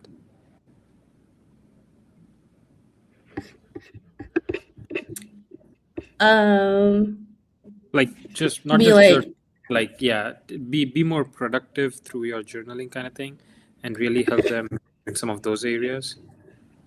so my point is to be not so productivity based, because a lot of neurodivergent people are often get a lot of burnout from sensory issues and just kind of living in the world as a neurodivergent person. So that is not my philosophy, to be production based. Mine is more of low friction.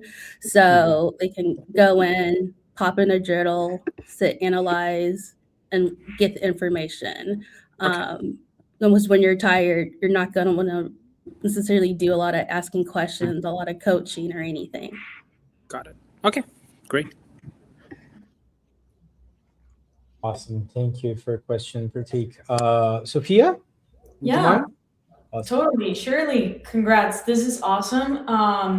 Myself have been raising a neurodivergent kids for 15 years, so this is great.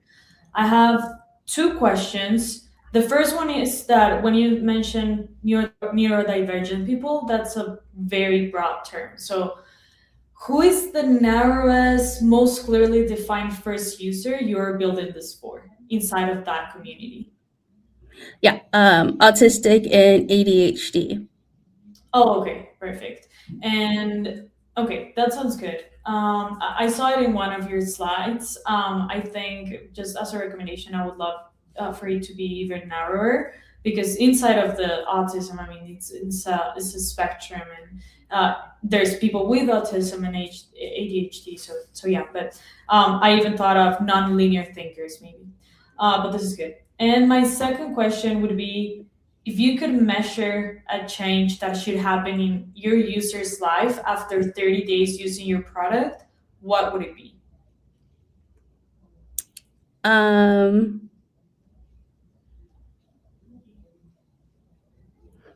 I guess feeling good at seeing our patterns, being able to use maybe the shutdown and meltdown tracker with the neurodivergent specific tags, so they can track that more easily and see their patterns.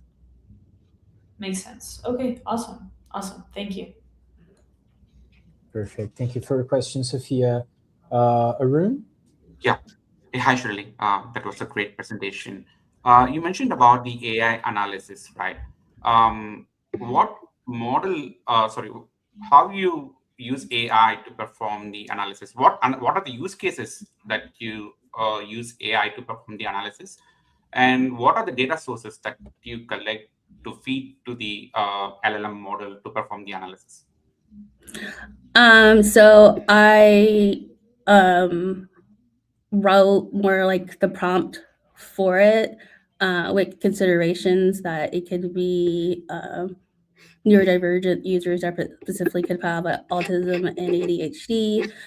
And I am feeding journal entries that I created to get the type of inputs to figure out if that's something I would want or not.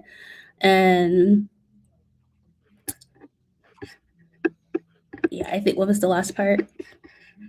No, I was asking about the data sources, like how you collect the data, and then do you use any RAG to feed the data to the LLM or to an AI model? No, I'm not using any really data collection right now on it. I'm like the test case user for it. And then yeah, so then I'll be going by feedback from beta users. So because I'm not going to be able to go through anybody's journals or anything once this is set up. Thank you. Awesome. Thank you, guys. Thank you guys for your questions. Thank you, Shirley, for your presentation. Great project. Great thinking on specific population, right? Yeah, that's awesome. And again, thank you all for being here.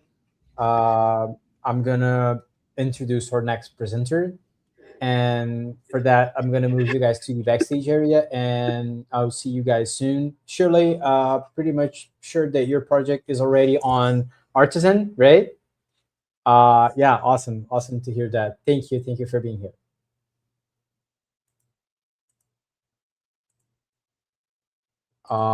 And we finish our first presentation, and we can introduce to the stage Arjun. Arjun, am I speaking correctly?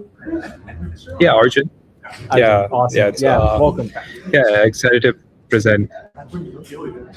Awesome. Thank you for being Yeah, here. hey guys, I'm founder of Retrieve. Go ahead. You have the stage. Thank you. Okay. Yeah, so thank you for inviting me over. I'm the founder of Retriever AI. Happy to present and dive deep into our AI web agent platform. Let me just share the screen. Okay, window. So I hope you can see my screen. Perfect. We can see it. So Retriever is an AI web agent platform to automate tasks, vibe scrape data, as well as you can embed on your own website to serve your own users. So a little bit of a background. I'm Arjun. I used to work at Google. I have 2 masters from Georgia Tech.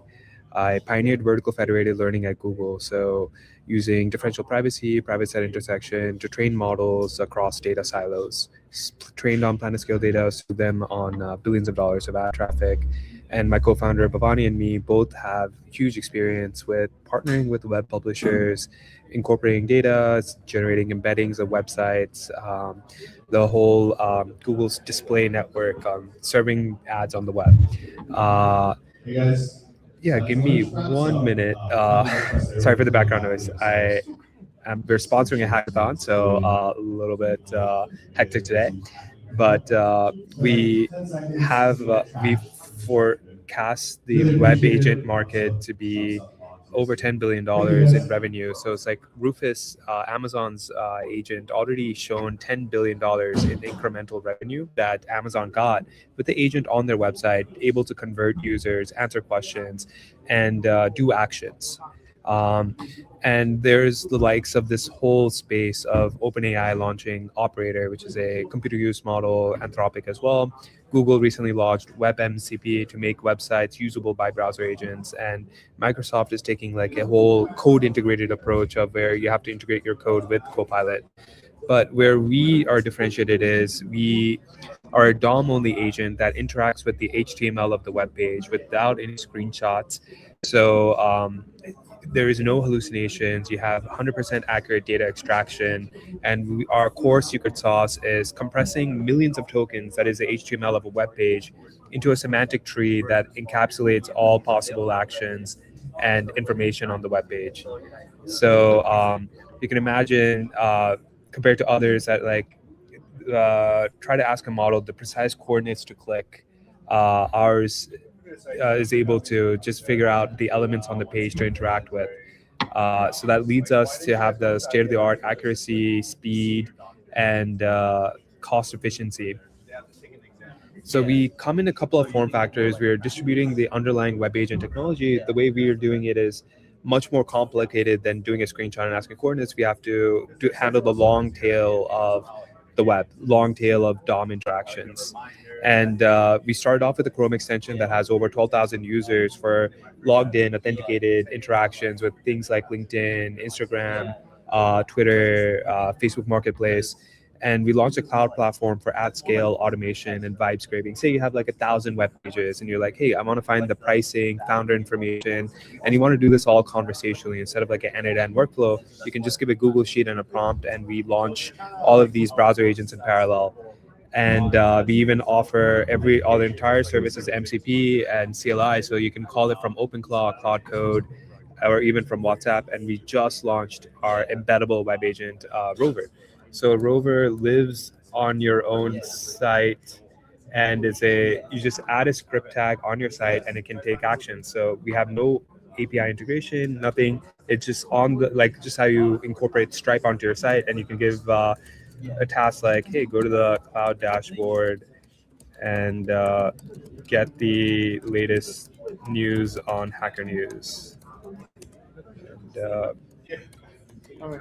prompt there. So Rover lives on your site and it can answer questions, customer questions like, hey, go check out with the red jacket. How do I use this feature? Or can you demo me like how to onboard a new customer or like onboard a new record to the database? So you can think complex CRM software or Google Analytics or Google Cloud Console, complex sites with so many options for you to do and you don't want to figure them out. You just want to conversationally interact with it with the web agent that lives on your site. But like Rufus is Amazon's equivalent that did something similar, but they spent hundreds of millions of dollars developing it, have custom code integrations throughout their whole platform, whereas ours lives on the front end of your site and can take actions without any integrations. I think my internet is a little bit slow, so I hope this can finish in time. This was, but we can leave it on while we chat later. Then we can see. I'll leave it on, and I'll just go to the next slide, just showing the benchmarks of our underlying DOM agent technology being much better than the competitors, like twice as good as browsers because we don't use any vision. Our growth channel has been publishing YouTube videos like this one where we have on the cloud, launching hundreds of browsers in parallel, and the users can see and interact with and solve for them. So just by one single prompt. And so these YouTube videos as well as collaborations get like 100K, even one had 1 million views. So that's been our go-to-market. And yeah, I think that we're trying to raise a 3 million seed. We have an angel investor, we have follower investors. We're trying to finalize with the lead investor to close out the round and bring the AI web agent technology to a mass audience, really democratize the technology and come at it from novel angles of like of a website itself.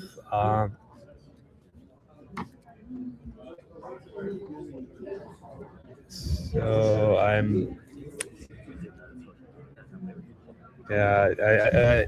think that is fine. We'll just leave it out there. And happy to answer any questions, I think. I can show like the demo of the video I already have of like, hey, it was like we had a list of companies and there was a prompt for each company, extract the company names, descriptions. And with that prompt on the cloud platform, we launched hundreds of browsers. The agents went, extracted information for each of the companies that we had listed in the original sheet.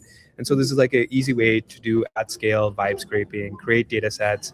And our core users are people creating vibe coded apps like Replit, and they want like a live data set that makes that app 10x more useful, right? Like, so if you have like an app to list all the used cars in your area, if you can scrape Facebook Marketplace, get all those listings and like other sorts of places. And these are non-technical people that somehow have figured out simple playwright scripts, but those scripts keep breaking because the websites have sophisticated anti-bot detection, or the websites constantly change. So you can't, you have to constantly update your script, or the websites, if you want to integrate across like 1,000 websites, that's too many scripts to maintain, set up. That's where a generalist web agent is especially useful to solve for all of those problems. Awesome. I think while that's running, I really wanted to show Rover, so I can just show like another video I have of Rover.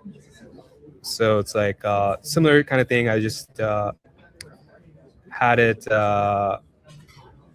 just put it in the chat widget to go to the cloud dashboard, put in a query, and it navigated, it typed, clicked, interacted with the website without any additional integrations. And yeah, so it's like able to use your own features, surface them to your users conversationally. And we all know like 20%, 30% of your traffic just drops off. They can't figure out your site. So doing that incremental retention, engagement of that audience, is like easy money, easy conversion right there. I think I'll leave it there. I'm happy to answer questions. Awesome. Thank you, Arjun. If everybody scroll back to in the live stream, I presented a pet project that could be easily scaled with this product. But yeah, I'm finding trouble to scrape different documents and all that stuff. Yeah, awesome, awesome. Thank you Yeah, for being yeah, here. yeah. Thank you for Perfect presenting. use case. Yeah. Yeah, awesome. So we can go bottom to top now. So Arun, you can ask your questions for Yeah, hi. Arjun. Sure. Yeah, hi, Arjun. That was a great Hey. presentation. So I have questions about the agent's output, like what specific guardrails that you have implemented. So the output that you get from the agent provides a real-time data and not like hallucinate. Yeah, so our DOM only approach, right? How does it work? We basically ID all the elements on the page, and to make the agent more efficient, it only needs to output the IDs, right? So you can think like an ID on a web page could, like a node could be like hundreds of characters of text, and you don't really want the model to just regurgitate all of that text. So you just wanted to just give the ID, and we map that ID to the underlying text on the web page. So then this solves the two things at once, right? It solves the hallucination problem because will only output things that is in the source HTML of the web page. Two, it makes it much more cost efficient so that you reduce the output tokens. Got it. And you also mentioned about the MCPs, right? So what are all the tools that you connect through MCP, like Claude, OpenAI, or Yeah, which? yeah, yeah. So I was saying both that the extension has a MCP as well as it's exposed by a MCP. So you can call the Chrome extension remotely so that you like can trigger it remotely in your browser. So you can literally onboard to another website like so okay, let me just, I haven't set it up yet. So so you can call it remotely via this MCP URL. So from Claude, I can connect to the extension remotely just by pasting this URL, or even from my own script, right? Call the browser extension remotely, so that you can tie it remotely, right? Like, so from WhatsApp, we have an integration where you can trigger your own browser, and yeah. So it's both that we can add any MCP URL. I hope you can see the Chrome extension. And is it being shared? Yeah. So you can add MCP as well as like call the extension as MCP. That's great. Yeah. Thank you. I hope that answered your question. Yeah. Yeah. Awesome. Thank you, Arun. Sophia. Yeah, thank you, Arjun. This is awesome. Very, very useful. I would love to try it myself, but have a couple of questions. The first one. Hey, sorry, I missed that. Sorry, can you hear me? Hello? We can hear you. Oh, okay. I thought I heard something. Okay, so my first question would be at scale sorry. right now. Can you hear me? Sorry, my connection is going in and out. I don't think I can hear you that well. Maybe if someone else can repeat the question. Arjun, maybe your connection is breaking. Sophie is just starting her question. So maybe Sophie, you want to start it again? Yeah. So Arjun, at scale right now, what breaks your system most often? Yeah, so we have 20,000 users, over 20,000 users. A lot of the use cases is vibe scraping. So like small, medium businesses, prosumers. The most at scale is we have a contract with a business to do for thousands of websites, monitor their brand mention. Okay. And right now, what's your primary North Star metric? Yeah, so our North Star metric is trying to handle the long tail of websites. So for example, there's always like for screenshotting, you can always screenshot and like figure out the coordinates. For us, right, like the HTML is that there's a long tail of HTML tags supporting all of those interactions. So covering all of those and just getting better benchmark results. as well as really pushing the boundaries of what is possible, right? Like, so we were the first one to come up with that, putting the entire agentic harness inside a script tag so that you can use the script inside your own website, inside your own automation stack, inside your own Chrome extension. You can make it agentic because we made the entire thing portable. So it's like pushing the boundaries of what is possible, new thinking outside the box on new form factors. Those are, I guess, two north stars, like pushing the boundaries of the capabilities, as well as like pushing like what is innovative possible. Yeah. Thank you. Awesome. Awesome. Thank you for your question, Sophia. Pratik? Yeah. Hey, thanks for the presentation, Arjun. I have a few questions, and probably in different areas. Let me start with some of the security questions or trust agentic AI kind of questions that I have here. Right. How do you ensure, like, you have human in the loop safety for high stakes transactions, like maybe financial transactions or CRM updates or something like that? Yeah, so it depends on the form factor. So the browser extension, it is up to the user to figure out what sites to use it on. For the embeddable agent, right, you have to decide what paths to embed it on. So it can only interact with your your paths on your website that you've embedded the agent on. So those are like how we think through like sandboxing the agent, right? So um, yeah, it's still early days. I think like even OpenAI published a paper saying it's like basically impossible to prevent prompt injection. So it is new. I think we need to explore the capabilities first and then figure out security after. Yeah. But like I think we sandboxed it. Our primary use case is like sandboxing it. So we tell our users to install on a new browser profile. So it's like in a new browser profile, you have limited accounts that it has access to, right? In the cloud, right? Like it only has access to things that are on public web. In your website, if you embed it, choose to embed it, you choose to embed it on the specific paths you trust it with. Okay. And what about your apps? Your agent is running in my local browser. Enterprises usually don't prefer that kind of a setup because there's always concerns with session hijacking and data privacy around the data that's stored in my browser as well. So how do you ensure security around those aspects? Yeah, that's a really good question. The Chrome extension is like notorious for the security. So we're not target like for enterprise go to market. We're pitching the embeddable, right?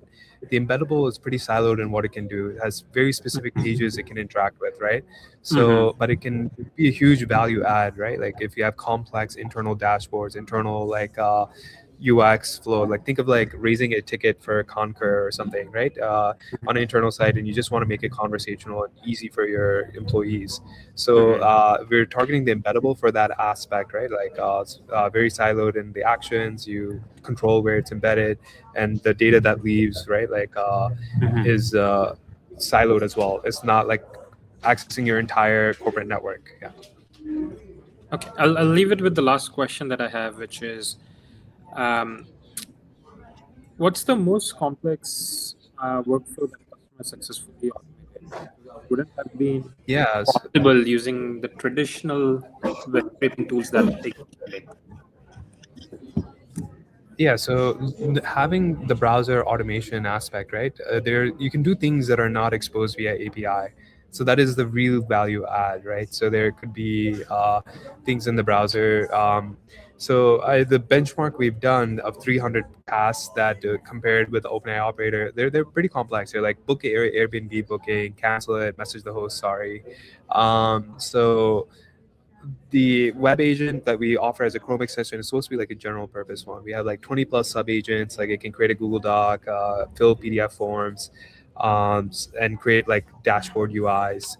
So complexity is a little bit like tough metric to judge on because like we can spin up parallel tabs, distribute a workflow. Like say you're like, hey, I have this list of companies. Go book like a demo slot for each one, right? So it's like doing 20 of them in parallel tabs in your own browser. So that's complexity in a different measure of parallelism. Yeah.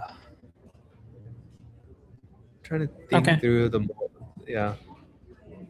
I think the most complex thing, like most of our users actually put in their prompts through ChatGPT, and they come up with pretty long prompts. They're like very like 10-step complex stuff like, hey, go to my HubSpot, like create this new customer, and then like do 5 more steps. And since we have a planning agent that so there's it can handle long horizon tasks. I've seen it run for 30 minutes fine. So in terms of sequential step tasks, like you can think 30-minute long tasks is possible. Okay, sounds great. Awesome, guys. Awesome. Thank you. Well, a lot to sink in on this project. Thank you, Arjun. Thank you, our judges, for the feedback, for your questions, and all that you brought in. Don't forget, Arjun, if you're not yet submitted to the Artisan Fund, please go ahead and create your profile there, your submission there, so we can improve you and be posted on our fund. Yeah, thank you very much, all of you. We'll just- And awesome. I will put you guys to the backstage area again so we can bring our next presentation. Again, thank you all. Hope to see you soon, Arjun, and to see you. And yeah, guys, to our last presentation, we have Haley. Welcome, Haley. Are you there?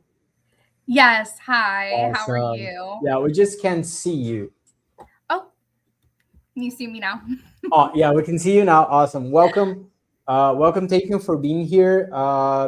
This is our last presentation of today. We're very excited to see your project, and please, you can have the stage now. Awesome. Thank you so much for having me. My name's Haley. I'm the solo founder and architect of Willow Intelligence. So for short and sweet purposes, I'm just going to jump right into it. Essentially, Willow is a governance layer at inference time for LLMs. The goal is reducing, essentially eliminating hallucinations, context rot, model degradation, contextual entropy, all of those things, which fall under that same umbrella term that the entire industry is talking about, which is drift. It's where your AI goes off the rails, similar to what other architects we've seen present kind of describe. So the Willow difference is that it's infrastructure versus an app or a tool. It's frictionless integration. There's no backend adjustments needed. So it's also model agnostic. It works across any provider. And it ultimately uses persistent session frames as well as constraint tracking and temporal anchors for context to also help maintain continuity across user chats. There's no added memory. Everything works off the model provider. So currently, drift costs enterprises, based on all the research I've done, $10 to $20 million before scale each year in compliance risk, overhead to rework corrections, model retraining, all of these things. Willow fixes it at the root. So instead of putting a Band-Aid on it, like, RAG uses external memory or guardrails that work here but not here, Willow governs the entire inference process. So for the demo, I'm not going to present a slideshow or anything. I'm just going to show you a quick, I already went ahead and set it up, but I'm going to show a quick rundown of Willow compared to the baseline model. Let me share my screen, and then I will get that pulled up. Okay. Can you see my screen okay? Oh, wait, here we go. Yeah. There we are. Okay. Awesome. So can you see it okay? There we go. Okay. So side by side, you have the baseline ChatGPT. I used 4.0 Mini today, but it works across any model. So I've run it against Gemini, Claude, Mistral, a bunch of different ones. So The first turn, I just sent a basic, I'm deploying a customer service AI, what are the key things I need to consider? And as we look through, they look pretty standard, like pretty similar. Willow is much less verbose. It cuts it straight to the point, eliminates fluff. And under each output are going to be the metrics. So you can see the tokens in and out, latency, as well as a drift score, which determines how far it's, kind of moving away from the original goal of the conversation.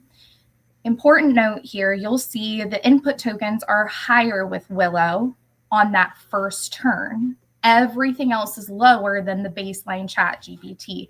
Again, Willow is simply overlaying ChatGPT to guide generation from input to input, turn by turn. So then we get to our second turn, and this is where I kind of try to trick it. I ask about hallucinations. I give it, some bait. And unfortunately, our ChatGPT baseline takes that bait. And it goes, certainly, let's talk about hallucination, and goes on and on and on about all these things. Willow says, I'm unsure about the specific context you're referring to. Can you clarify? And it doesn't provide an answer unless it has that clarity to prevent unreliable or incorrect outputs. Again, you can see here, obviously, the difference right here is the length of the chat that is outputted, but tokens in versus tokens out, latency, massive reduction. And again, they're both at that medium drift because it's not relevant to the original turn.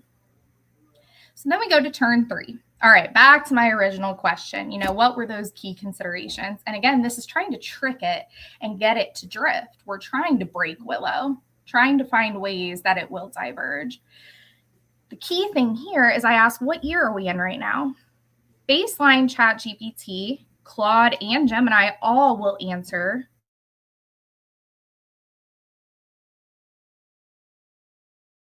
through. We look at the output. Again, Willow is much more concise. It gets to the point. It doesn't add fluff or overwhelm the user.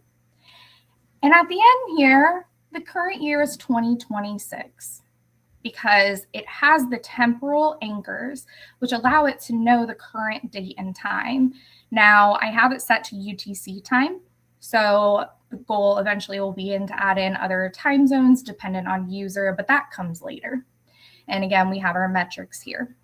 The next turn, I go back and I say summarize everything in under 3 sentences. Both are the same prompts. I put them in right up top here to run both at the same time. And the outputs here aren't extremely important, but what is important to note are the token usages and latency.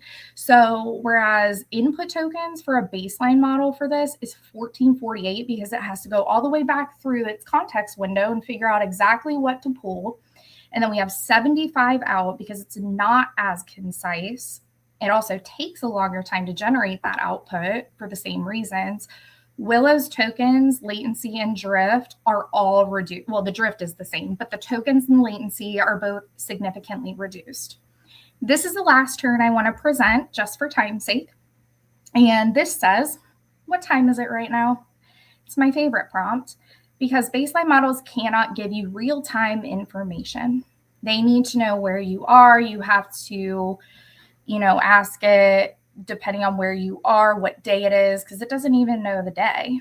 Whereas Willow knows the current time is 2:36 p.m., which is when I recorded this today. So it's not from 3 months ago and it's real. And then I want to stop sharing and give you can also adjust strictness on here, download the metrics, etc. I'm going to stop sharing here. And I want to flip over just briefly and finish up with the summarization of the token counts because I went ahead and added all those up. So Willow, in this one use case, gave 554 tokens total, whereas baseline did 1,447 tokens, a 62% output and input token reduction by just adding Willow. It integrates seamlessly. Right now, it's just as an API endpoint on a gateway. A user can sign up, get an API key. They just add it to their stack, one line of code, done. It calls the provider, but uses Willow overlaying it. So ultimately, it is a governance layer for any LLM, seamless integration, and it adds no memory. So there's no privacy or security risk. It runs off that baseline model's data storage or data privacy rules. It doesn't retain anything. And ultimately, it's live. It's ready for deployment. I'm actually getting ready to deploy the gateway, the website. I have it integrated with Stripe and ready to go. Ultimately, this product is for enterprises. So OpenAI, Anthropic, Google, because we need reliable, safe, trustworthy AI without hallucinations or drift. I mean, it's costing companies millions, if not billions, each year with compliance, overhead, rework, base model. This stabilizes inference as a whole, sealing that pipeline per user, and also preventing prompt injection. And with further testing, the testing I've done with my technical collaborator, who has been assisting me with some of my physics traps, my deep eval multi-turn verification and labs and such. Ultimately, this is why continuity is emergent at inference, because once inference is stabilized, it seals it. So no prompt injection, continuity, it remembers, it doesn't forget, it aligns to the constraints and adds tremendous value to the industry as a whole. So I am the solo founder. I built this once I noticed continuity across my own ChatGPT conversations. And this was just 6 months ago, back in August. I reverse engineered it, and then I figured out how to put it into something we can go to market with. And so OpenAI, Anthropic, Amazon Bedrock, stuff like that. Unfortunately, it's very hard to reach. I have built up a strong network, but I decided to pivot and start small to try to get some traction. I already have about 20 users on the wait list. So as soon as I launch, hopefully Monday, I can get some traction written down on customer usage. But for now, Willow provides about an 82% reduction average for latency as well as token usage. So it could save companies millions, not including compliance, not including hallucinations, not including all of that, just in tokens and latency. So right now I'm starting fundraising. My goal is 500,000, just so I can continue building. Even though it's already built, there's so much more we can do with this. There's so much research, so much more integration we can do. I want to put a team together. I want more features, but unfortunately, as a solo founder, capital is limited. So I'm seeking 500,000, but open to offers, teams, partnerships, collaborations, and this is my baby. This is something I am very excited to present, and I really appreciate you taking the time to have me today. That's all I have. Awesome. Thank you, Haley. You're welcome. Incredible. Thank you for being here. Thank you for presenting. So let's bring up the judges so we can have this conversation, and we can they can bring their feedback, and we can see all happening. So Sophia, do you want to start? Totally, yeah. Hi, nice to meet you, Haley. Thanks for this awesome presentation. I love to see how passionate you are about this. I love that. I have a couple of questions for you. The first one would be, where do you intervene? Because that's not clear yet for me. Do you intervene before token generation or Willow, or during coding, or only after the model actually produces the output? Like, where does Willow intervene? It actually intervenes at both. So not only does it help analyze and interpret the context correctly to reduce that contextual entropy in the context window itself, and then guides the generation through inference and the actual gen. After generation, it also steers to make sure that the output is aligned with the original constraints, original goals, the anchoring set forth in the infrastructure itself. Then it produces the output and also adds session framing to prepare for the next turn. So it's ultimately kind of injecting at different areas, but that allows for a bidirectional feedback loop versus a static linear, input to output, input to output. It creates a flow.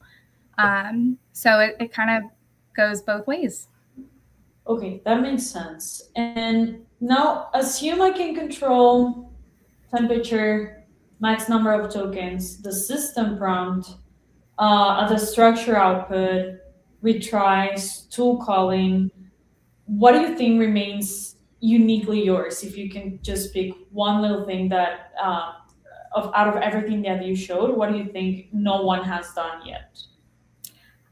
I think ultimately no one has constructed the infrastructure specifically for inference time.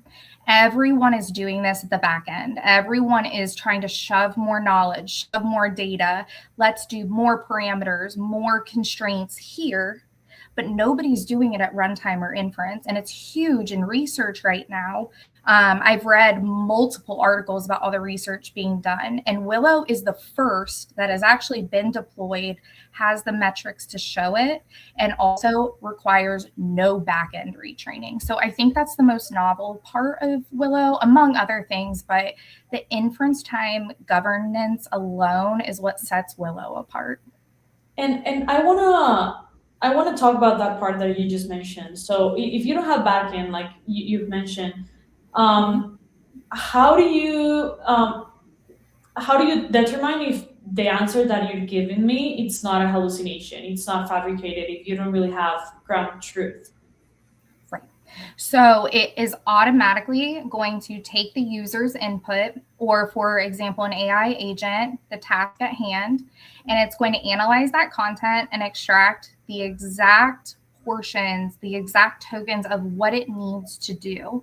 And then it's going to root that in truth and fact. So if the output generation it steers at the end of the day does not or provides an unreliable answer or something that cannot be determined based on the prior input, it won't give the output, and it will ask for clarification before it provides additional details, which is crucial for those high stakes verticals like fintech and legal. Legal, I think, was one of the biggest ones I saw in my research. 60% of their compliance risk cases were from AI. They asked AI for a simple calculation or to analyze, 20 documents. And when it was giving calculations, it was giving the wrong calculations instead of clarifying first what exactly it wanted to do.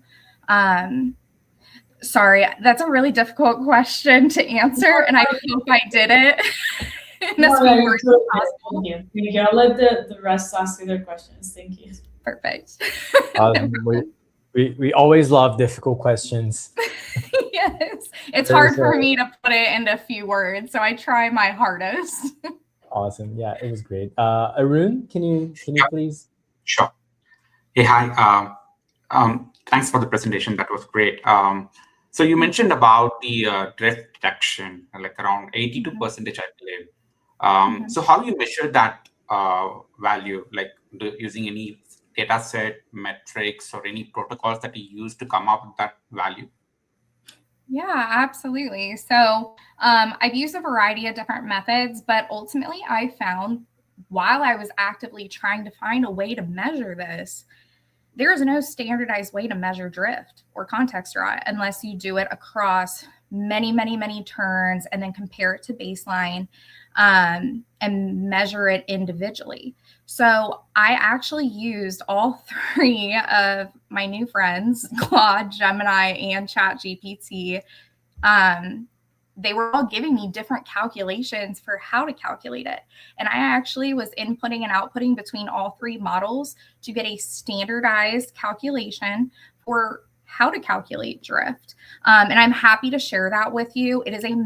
It's a 10-page document I put together to ensure that everything was verified across, I'm not doing one calculation here, but another here.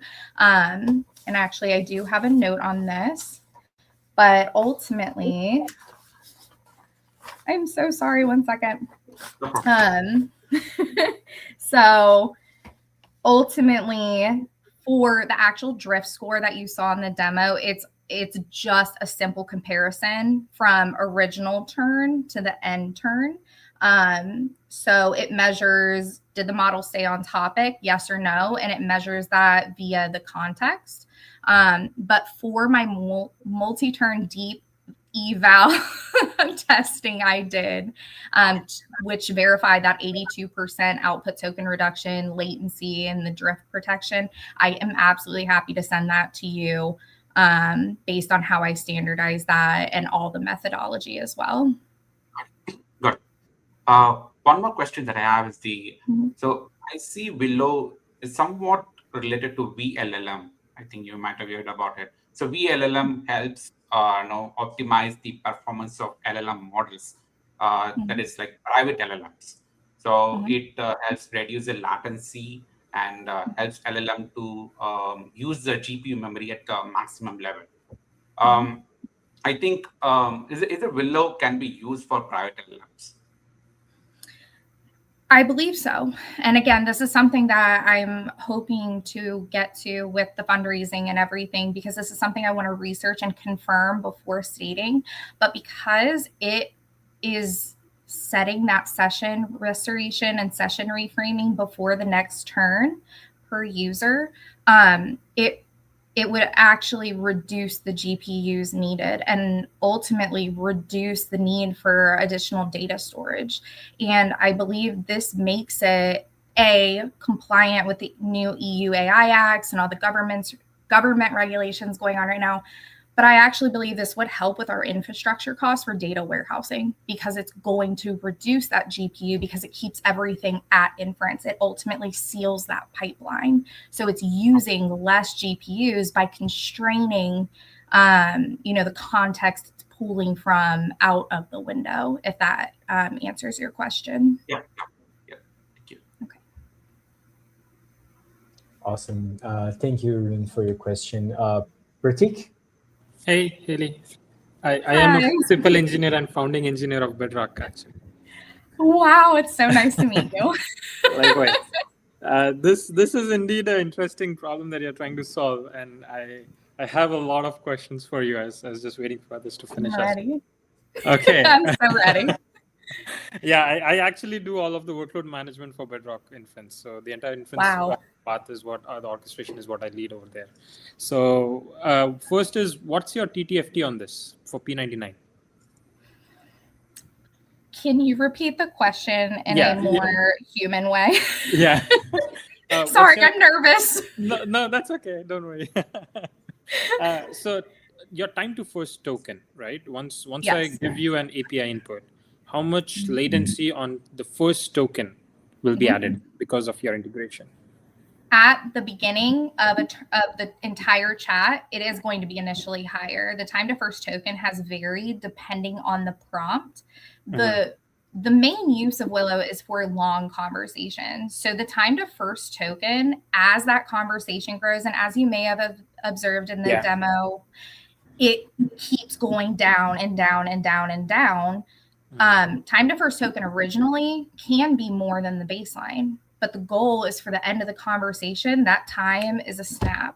So I don't have the exact metrics on that. I'm sure I have them in one of my, unfortunately, 80,000 documents I've compiled, and I can absolutely send that to you afterwards. I'll dig through and find it and can send you that in the technical because summary. in most enterprise customers that I work with for Bedrock, I think we've seen that they're really, really sensitive about TTFT, and any increases on TTFT is, again, they get allergic reaction to it.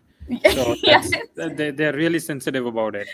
So that's one. More than your output tokens per second, I think they're less worried on that, but they're more worried on time to first token. The second thing is, for enterprises, usually they want to have VPC support, where you can natively integrate on into their virtual private cloud. So do you offer anything like that from your data plane side? Not yet, but that is to come. I I want a team. I want a research team, engineers. I want to make sure everything I'm doing is validated every step of the way. So yes, that is absolutely the game plan. I've even had a few different software engineers reach out to ask if there were custom integrations or custom agents to do that across multiple infrastructures. So that is in the future once I am able to do so. Okay. Okay, great. One of my other questions was, I think which Sophie already covered, was how do you ensure your model doesn't drift? But are you using like a secondary judge model over here? And is that how it's really working, and that you're running your data through it as well? Yes, ultimately, I have acquired 2 technical collaborators. One is a PhD physicist. Her name is Soma, and she's run a lot of the physics traps for me. I've also partnered with Brian Barrett to do some stress testing on Willow, which again, I need additional funds to be able to fully complete, because all of the testing I've done so far has been based on standard industry methodologies, red team. Adversarial scenarios. So ultimately, my collaborators have been working on that. And again, I can give you more information on all the tests we've done, but there has been a variety. And yes, it's ultimately just comparing the baseline to the baseline with Willow, and has been very consistent. Okay. Okay. Last 2 questions that I have. One is, Bedrock already supports features like this model distillation, where you can train a teacher model. Using the teacher model, you can train a secondary model and use directly that to solve some of these problems. So what's your distinct factor here? So my distinction is that you don't have to monitor. You don't have to set a setting. You don't have to babysit it. It does it in real time at the conversation level. So ultimately, once you put it in, you can forget about it. Now, I am also, when I do launch, again, hopefully Monday, it will include a dashboard so you can see what would have been output versus how Willow output and how much it saved. But our differentiation is it's in real time, and it is working at inference time through the whole process. So it's not anything external. You don't have to download an extension. It works directly in the actual generation process. And I think that's what really sets us apart. Okay. And lastly, I know you mentioned about, data and time being different because, models are trained on static data, and once the container is deployed, most likely you're not going to update it. But like, for example, Anthropic supports web search tool functionality. I know Bedrock doesn't today, but like, Gemini and OpenAI, all of them do support fetching of real-time data and using that as your context. So how have you tried, like, compared to that, like your value add on that? How does that work? Yeah. So I decided that when I think it was Claude, he told me clock is magical. I don't have time. I said, well, that's math. Why don't I just input it into the infrastructure and give you the calculations for it? So the goal, like Gemini currently, when you send an input, it records that timestamp so that if you do ask, it can tell you. The difference with Willow is that it already knows how to calculate the time. You still have to input it, and I'm going to work on different ways for it to do it automatically, but it anchors it to the actual context so that it knows, are we talking about my conversation about Shark Tank from 5 months ago or last week? And it gives it a timeline versus just building in a circle in that window. It gives the model and the generation process something to actually pull to. It grounds it.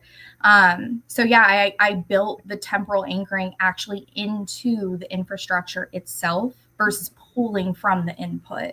And I have a lot more ideas for it once I'm able to as well. Okay, sounds good. Awesome. I guess connections have been made.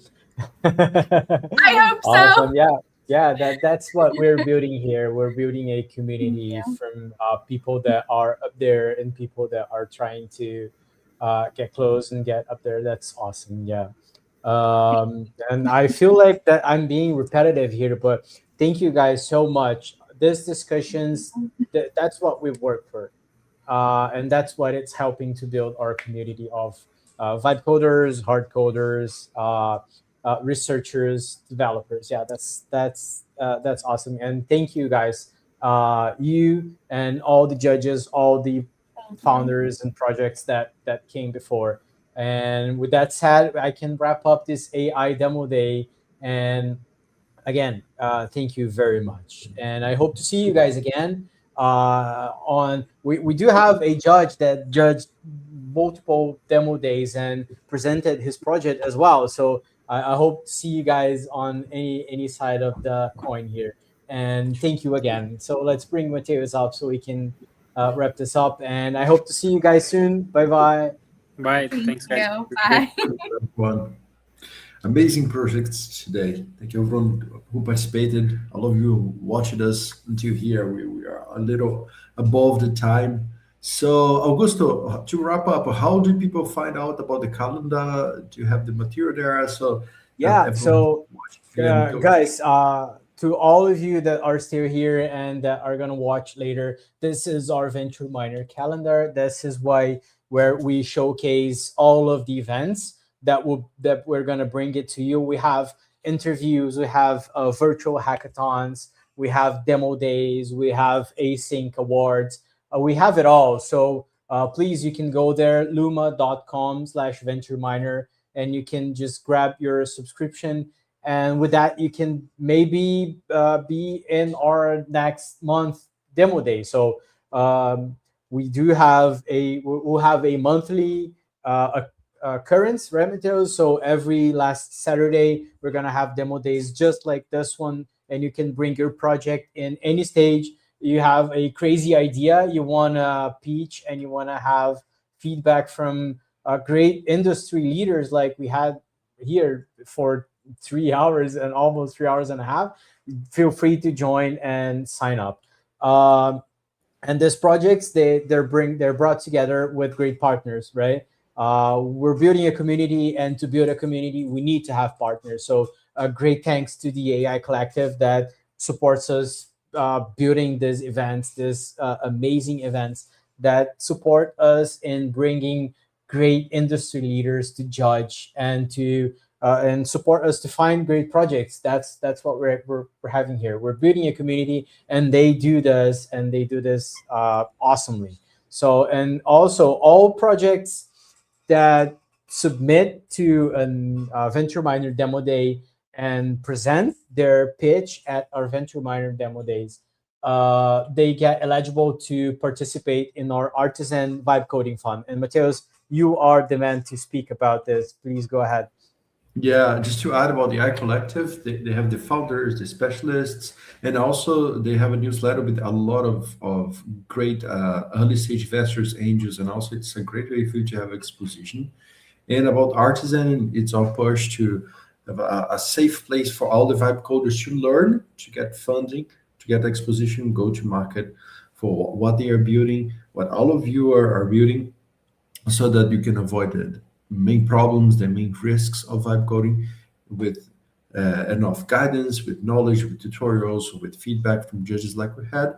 And also, if possible, if you get enough votes, if you submit your project and it's above the curation threshold with all of these votes that you can see in the fund, you can also receive match funding of up to, we have $60,000 in the fund, so divided by 5 projects, this would give us roughly $12,000 to award per project, give or take, depending on the curation, depending on how many donations we can collect.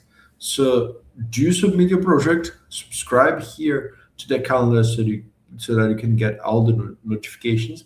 And if you did not pitch your project yet, subscribe for our next demo days. Are going to be in our calendar, and we would have you here in our next episode.